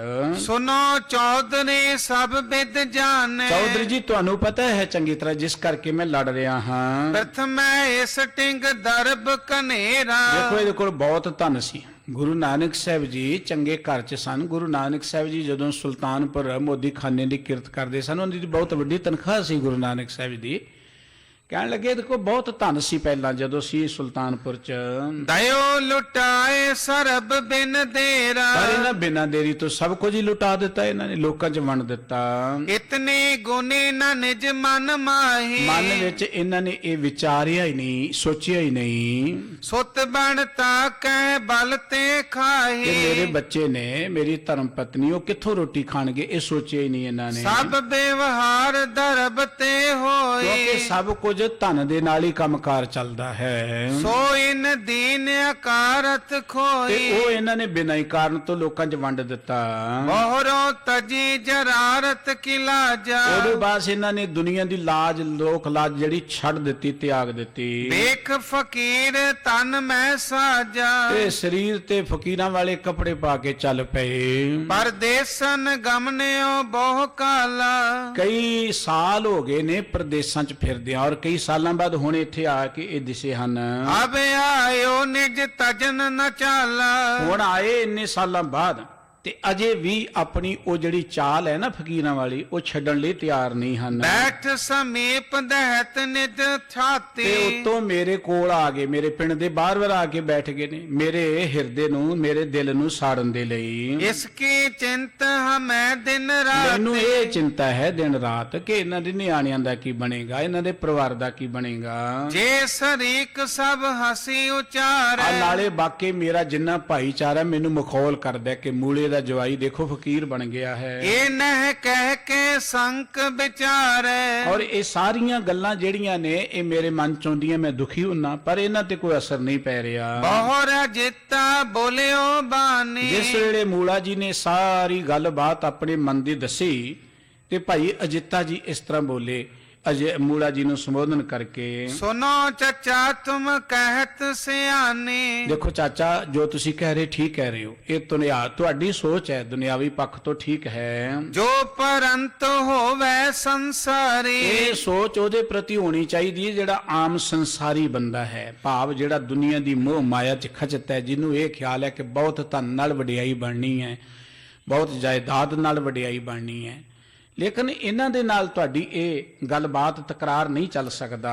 ਤਿਸ ਕੋ ਚਾਹਤ ਸੋ ਅਸ ਵਿਵਹਾਰੀ, ਇਹ ਤੇ ਉਸ ਸੋਚ ਵਾਲਾ ਬੰਦਾ ਇਹ ਵਿਹਾਰ ਚਾਹੁੰਦਾ ਜਿਹੜਾ ਮਾਇਆ ਇਕੱਠੀ ਕਰਨਾ ਚਾਹੁੰਦਾ ਹੈ। ਇਨ ਕੋ ਸੁਪਨੇ ਮੋਹ ਨਾ ਆਵੇ, ਤੇ ਇਹ ਗੱਲਾਂ ਤੇ ਨਾਨਕ ਜੀ ਦੇ ਸੁਪਨੇ 'ਚ ਵੀ ਨਹੀਂ ਆ ਸਕਦੀਆਂ ਕਿ ਕੱਲੀ ਮਾਇਆ ਦੀ ਖਾਤਰ ਖਤਾਂ ਤੇ ਬੈਠੇ ਰਹੋ। ਰਹਿਤ ਆਪ ਦਸ ਜਸ ਮਨ ਪਾਵੇ, ਔਰ ਇਹ ਤੇ ਆਪਣੇ ਆਨੰਦ 'ਚ ਰਹਿੰਦੇ ਨੇ, ਜਿਵੇਂ ਇਹਨਾਂ ਨੂੰ ਚੰਗਾ ਲੱਗਦਾ ਇਹ ਉਵੇਂ ਹੀ ਰਹਿਣਗੇ, ਤੁਹਾਡੇ ਕਹਿਣ ਨਾਲ ਕੋਈ ਫਰਕ ਨਹੀਂ ਪੈਣਾ। ਇਨ ਕੇ ਆਗੇ ਤੂੰ ਸਨ ਠਾਨੋ, ਚਾਚਾ ਇਹਨਾਂ ਕੋਲ ਆ ਕੇ ਚੁੱਪ ਕਰ ਜਿਆ ਕਰੋ, ਇਹਨਾਂ ਦੇ ਬਚਨ ਸੁਣਿਆ ਕਰੋ, ਇਹਨਾਂ ਦੇ ਕੋਲ ਬੈਠਿਆ ਕਰੋ, ਤੁਹਾਨੂੰ ਪਤਾ ਲੱਗੇਗਾ। ਇਸ ਵਿਦ ਆਪਣਾ ਭਲਾ ਪਛਾਨੋ, ਇਹਦੇ ਵਿੱਚ ਤੁਹਾਡਾ ਭਲਾ ਹੋਏਗਾ, ਤੁਹਾਡੀ ਵਡਿਆਈ ਬਣੇਗੀ ਜੇ ਚੁੱਪ ਰਹੋਗੇ ਤਾਂ। ਮੂਲਾ ਕਹੇ ਨਾ ਹੋ ਅਬ ਕਹੋ, ਮੂਲਾ ਕਹਿਣ ਲੱਗਾ ਜੇ ਹੁਣ ਨਾ ਕਵਾਂ ਤੇ ਕਦੋਂ ਕਵਾਂ, ਮੈਂ ਕਿੰਨੇ ਸਾਲਾਂ ਬਾਅਦ ਆਏ ਨੇ, ਹੁਣ ਮੈਂ ਕਹਾਂਗਾ। ਨਿਜ ਪਰਿਵਾਰ ਸਮਾਰੇ ਚਾਹੇ, ਹਾਂ ਅਜਿੱਤਾ ਜੀ ਨੂੰ ਕਹਿਣ ਲੱਗਾ ਠੀਕ ਹੈ, ਤੁਸੀਂ ਕਹਿੰਦੇ ਮੈਂ ਨਹੀਂ ਇਹਨਾਂ ਨੂੰ ਕੋਈ ਗਰਮ ਗੱਲ ਕਰਦਾ, ਲੜਦਾ ਨਹੀਂ, ਮੈਂ ਮਾੜਾ ਨਹੀਂ ਕਹਿੰਦਾ, ਪਰ ਇਹ ਆਪਣਾ ਪਰਿਵਾਰ ਸਾਂਭ ਲੈਣ, ਬੱਚੇ ਨੇ ਇਹਨਾਂ ਦੇ ਮੇਰੇ ਕੋਲ ਰਹਿ ਰਹੇ, 2 ਪੁੱਤਰ ਨੇ, ਇਹਨਾਂ ਦੀ ਪਤਨੀ ਹੈ, ਉਹਨੂੰ ਸੰਭਾਲ ਲੈਣ ਆਪਣੇ ਪਰਿਵਾਰ ਨੂੰ। ਸਭ ਕੋ ਖਰਚ ਭਰਿਓ ਘਰ ਮੇਰੇ, ਇਹਨਾਂ ਦੇ ਪਰਿਵਾਰ ਦਾ ਖਰਚ ਮੇਰੇ ਗਾਲਾ ਪਿਆ ਹੈ, ਮੈਂ ਕਰਦਾ ਹਾਂ ਖਰਚ। ਇਨ ਸੁਧ ਲਈ ਨ ਕਬ ਮੁਰ ਹੇਰੇ, ਇਹਨਾਂ ਨੇ ਤੇ ਕਦੀ ਮੁੜ ਕੇ ਇਹਨਾਂ ਦੀ ਖਬਰ ਸੁਰਤੀ ਨਹੀਂ ਆ ਕੇ ਲਈ, ਪਤਾ ਹੀ ਨਹੀਂ ਲਿਆ ਕਿ ਕਿਵੇਂ ਰਹਿ ਰਹੇ ਹਨ। ਸੁਦਾ ਹੋਏ ਨ ਇਹ ਮਮ ਪਾਖੇ, ਮੈਨੂੰ ਪਤਾ ਹੈ ਕਿ ਜੇ ਮੈਂ ਜੋ ਮਰਜ਼ੀ ਬੋਲਾਂਗਾ ਇਹਨਾਂ ਨੇ ਆਪਣਾ ਉਹ ਇਹ ਜਿਹੜਾ ਹੈ ਛੱਡਣਾ ਨਹੀਂ ਹੈ। ਨਿਤ ਟੇਡੇ ਮਾਰਗ ਪਗ ਰੱਖੇ, ਇਹ ਤਾਂ ਕਿਉਂਕਿ ਦੁਨਿਆਵੀ ਲੋਕਾਂ ਨੂੰ ਇਹ ਚਾਲ ਟੇਢੀ ਲੱਗਦੀ ਹੈ, ਲੇਕਿਨ ਗੁਰੂ ਅਮਰਦਾਸ ਜੀ ਦਾ ਇੱਕ ਬਚਨ ਹੈ ਕਿ ਭਗਤਾਂ ਕੀ ਚਾਲ ਨਿਰਾਲੀ, ਚਾਲਾਂ ਨਿਰਾਲੀ ਭਗਤਾਂ ਕੇਰੀ ਵਿਖ ਮਾਰਗ ਚੱਲਣਾ। ਅਸੀਂ ਦੁਨਿਆਵੀ ਲੋਕ ਇਸ ਖਿਆਲ ਦੇ ਨਾਲ ਹੀ ਜਿਉਂਦੇ ਆ ਕਿ ਬਹੁਤ ਸਾਰਾ ਪੈਸਾ ਇਕੱਠਾ ਕਰ ਲਓ ਸੁਖੀ ਹੋ ਜਾਵਾਂਗੇ, ਵੱਡਾ ਸਾਰਾ ਰੁਤਬਾ ਆ ਜਾਏ ਸੁਖੀ ਹੋ ਜਾਵਾਂਗੇ, ਘਰ ਬਹੁਤ ਵੱਡਾ ਹੋਏ ਸੁਖੀ, ਮੁਬਾਰਕ ਨੇ ਚੀਜ਼ਾਂ ਇੱਕ ਦੁਨਿਆਵੀ ਬੰਦੇ ਕੋ ਹੋਣੀਆਂ ਚਾਹੀਦੀਆਂ ਨੇ। ਪਰ ਬਹੁਤ ਵੱਡੇ ਘਰ ਨਾਲ ਵੱਡਾ ਸੁੱਖ ਨਹੀਂ ਮਿਲਦਾ, ਬਹੁਤ ਵੱਡੇ ਧਨ ਦੌਲਤ ਨਾਲ ਕੋਈ ਵੱਡਾ ਸੁੱਖ ਨਹੀਂ ਮਿਲਦਾ, ਬਹੁਤ ਵੱਡੇ ਰੁਤਬਿਆਂ ਨਾਲ ਕੋਈ ਵੱਡਾ ਨਹੀਂ ਬਣ ਜਾਂਦਾ। ਵੱਡਾ ਤੇ ਮਨੁੱਖ ਉਦੋਂ ਬਣਦਾ ਹੈ ਜਦੋਂ ਉਹਦੇ 'ਚ ਗੁਣ ਆਉਂਦੇ ਨੇ, ਜਦੋਂ ਉਹਦੇ 'ਚ ਕੋਈ ਕੁਆਲਿਟੀ ਆਉਂਦੀ ਹੈ। ਇਸ ਕਰਕੇ ਕਹਿਣ ਲੱਗੇ ਕਿ ਤੇਰੀਆਂ ਇਹਨਾਂ ਗੱਲਾਂ ਦਾ ਇਹਨਾਂ ਤੇ ਅਸਰ ਨਹੀਂ ਪੈਣਾ। ਸੁਨ ਮਹਿਤਾ ਸ੍ਰੀ ਚੰਦ ਪੁਨ ਦੂਜੋ ਲਖਮੀ ਦਾਸ, ਤਰਨ ਬੈਸ ਤਿਨ ਕੀ ਪਈ ਖਾਟੇ ਅਬ ਤਨ ਰਾਸ। ਮੂਲਾ ਜੀ ਕਹਿਣ ਲੱਗੇ ਦੇਖੋ, ਅਜਿੱਤਾ ਜੀ ਕਹਿਣ ਲੱਗੇ ਮੂਲਾ ਜੀ ਦੇਖੋ, ਮਹਿਤਾ ਪਟਵਾਰੀ ਨੂੰ ਕਹਿੰਦੇ ਨੇ, ਦੇਖੋ ਪਟਵਾਰੀ ਜੀ ਗੱਲ ਇਹ ਹੈ, ਜਿੱਥੋਂ ਤੱਕ ਇਹਨਾਂ ਦੇ ਪਰਿਵਾਰ ਦੀ ਗੱਲ ਹੈ, ਸ੍ਰੀ ਚੰਦ ਜਵਾਨ ਹੋ ਗਿਆ, ਲਖਮੀ ਚੰਦ ਵੀ ਸਿਆਣਾ ਹੋ ਗਿਆ, ਇਹਨਾਂ ਤੇ ਆਪਣੀ ਰੋਟੀ ਪਾਣੀ ਆਪੇ ਕਮਾ ਲੈਣੀ, ਇਹਨਾਂ ਦੀ ਕਾਹਦੀ ਚਿੰਤਾ ਤੁਹਾਨੂੰ, ਉਹ ਸਿਆਣੇ ਨੇ, ਹੁਣ ਕੋਈ ਬੱਚੇ ਨਹੀਂ ਹਨ। ਤਿਨ ਕੀ ਮਾਤ ਸੁਸਾ ਸਮਹੇਰੀ, ਹੋ ਕਰੇ ਹੋ ਤੈ ਸੇਵ ਕਨੇਰੀ। ਬਾਕੀ ਗੱਲ ਰਹਿ ਗਈ ਇਹਨਾਂ ਦੀ ਮਾਤਾ ਦੀ, ਸੁਲੱਖਣੀ ਜੀ, ਉਹ ਤੇ ਮੇਰੀ ਭੈਣ ਦੇ ਬਰਾਬਰ ਨੇ, ਜਿਵੇਂ ਮੇਰੀਆਂ ਭੈਣਾਂ ਨੇ ਉਹ ਵੀ ਮੇਰੀ ਭੈਣ ਹੈ, ਤੂੰ ਉਹਦੀ ਚਿੰਤਾ ਨਾ ਕਰ, ਉਹਨਾਂ ਦੇ ਖਰਚ ਪੱਠੇ ਦੀ ਮੈਂ ਜ਼ਿੰਮੇਵਾਰੀ ਲੈ ਲੈਣਾ ਸਾਰੀ, ਤੁਹਾਨੂੰ ਇਹਨਾਂ ਨਾਲ ਝਗੜਨ ਦੀ ਲੋੜ ਨਹੀਂ ਹੈ।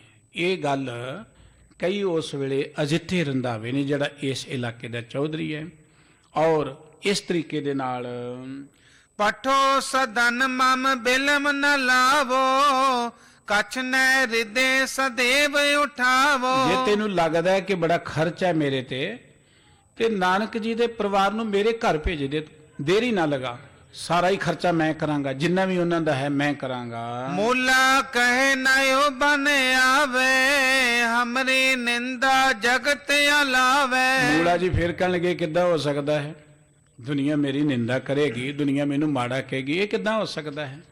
ਮੂਲਾ ਜੀ ਫਿਰ ਦੂਜੇ ਬੰਨੇ ਨੂੰ ਚੱਲ ਪਏ। ਭਾਈ ਅਜਿੱਤਾ ਜੀ ਇਸ ਤਰੀਕੇ ਨਾਲ ਮੂਲਾ ਜੀ ਨੂੰ ਸਮਝਾ ਰਹੇ ਨੇ। ਆਖਰ ਸਤਿਗੁਰੂ ਜੀ ਦੇ ਧਰਮ ਪਤਨੀ ਸੁਲੱਖਣੀ ਜੀ, ਮਾਤਾ ਚੰਦੋ ਰਾਣੀ ਜੀ, ਇਹ ਸਾਰੇ ਇੱਥੇ ਆਏ ਨੇ ਤੇ ਮਾਤਾ ਸੁਲੱਖਣੀ ਜੀ ਪੱਕੇ ਤੌਰ ਤੇ ਗੁਰੂ ਨਾਨਕ ਸਾਹਿਬ ਜੀ ਦੇ ਕੋਲ ਇੱਥੇ ਆ ਜਾਣਗੇ। ਇਸੇ ਇਲਾਕੇ 'ਚ ਗੁਰੂ ਸਾਹਿਬ ਜੀ ਨੇ ਫਿਰ ਕਰਤਾਰਪੁਰ ਨਗਰ ਜਿਹੜਾ ਸੀ ਆਪਣੇ ਰਹਿਣ ਦੇ ਲਈ ਵਸਾਇਆ, ਆਪਣਾ ਇੱਕ ਪਿੰਡ ਹੀ ਵਸਾ ਲਿਆ ਗੁਰੂ ਸਾਹਿਬ ਜੀ ਮਹਾਰਾਜ ਨੇ। ਇੱਥੇ ਧਰਮਸਾਲ ਬਣਾ ਲਈ। ਜਿਵੇਂ ਗੁਰੂ ਨਾਨਕ ਸਾਹਿਬ ਜੀ ਇੱਥੇ ਧਰਮਸਾਲ ਰਚਣਗੇ, ਇੱਥੇ ਸਤਸੰਗਤ ਬਣੇਗੀ। ਗੁਰੂ ਨਾਨਕ ਦਾ ਘਰ ਬਹੁਤ ਵੱਡਾ ਹੈ, ਸਾਰੀ ਦੁਨੀਆ ਹੀ ਗੁਰੂ ਨਾਨਕ ਦਾ ਘਰ ਹੈ। ਇਹ ਵਾਰਤਾ ਆਪ ਜੀ ਅੱਗੇ ਸਰਵਣ ਕਰੋਗੇ। ਅੱਜ ਦੀਆਂ ਇੰਨੀਆਂ ਬੇਨਤੀਆਂ ਪ੍ਰਵਾਨ ਕਰਨੀਆਂ, ਬਹੁਤ ਸਾਰੀਆਂ ਭੁੱਲਾਂ ਹੋ ਗਈਆਂ ਨੇ, ਭੁੱਲ ਚੁੱਕ ਦੀ ਖਿਮਾ ਕਰਨੀ ਜੀ। ਪਿਆਰ ਦੇ ਨਾਲ ਆਪ ਜੀ ਰੱਬੀ ਬਾਣੀ ਦਾ ਕੀਰਤਨ ਸਰਵਣ ਕਰੋ, ਪਿਆਰ ਅਦਬ ਸਹਿਤ ਬੁਲਾਓ। ਵਾਹਿਗੁਰੂ ਜੀ ਕਾ ਖਾਲਸਾ, ਵਾਹਿਗੁਰੂ ਜੀ ਕੀ ਫਤਿਹ।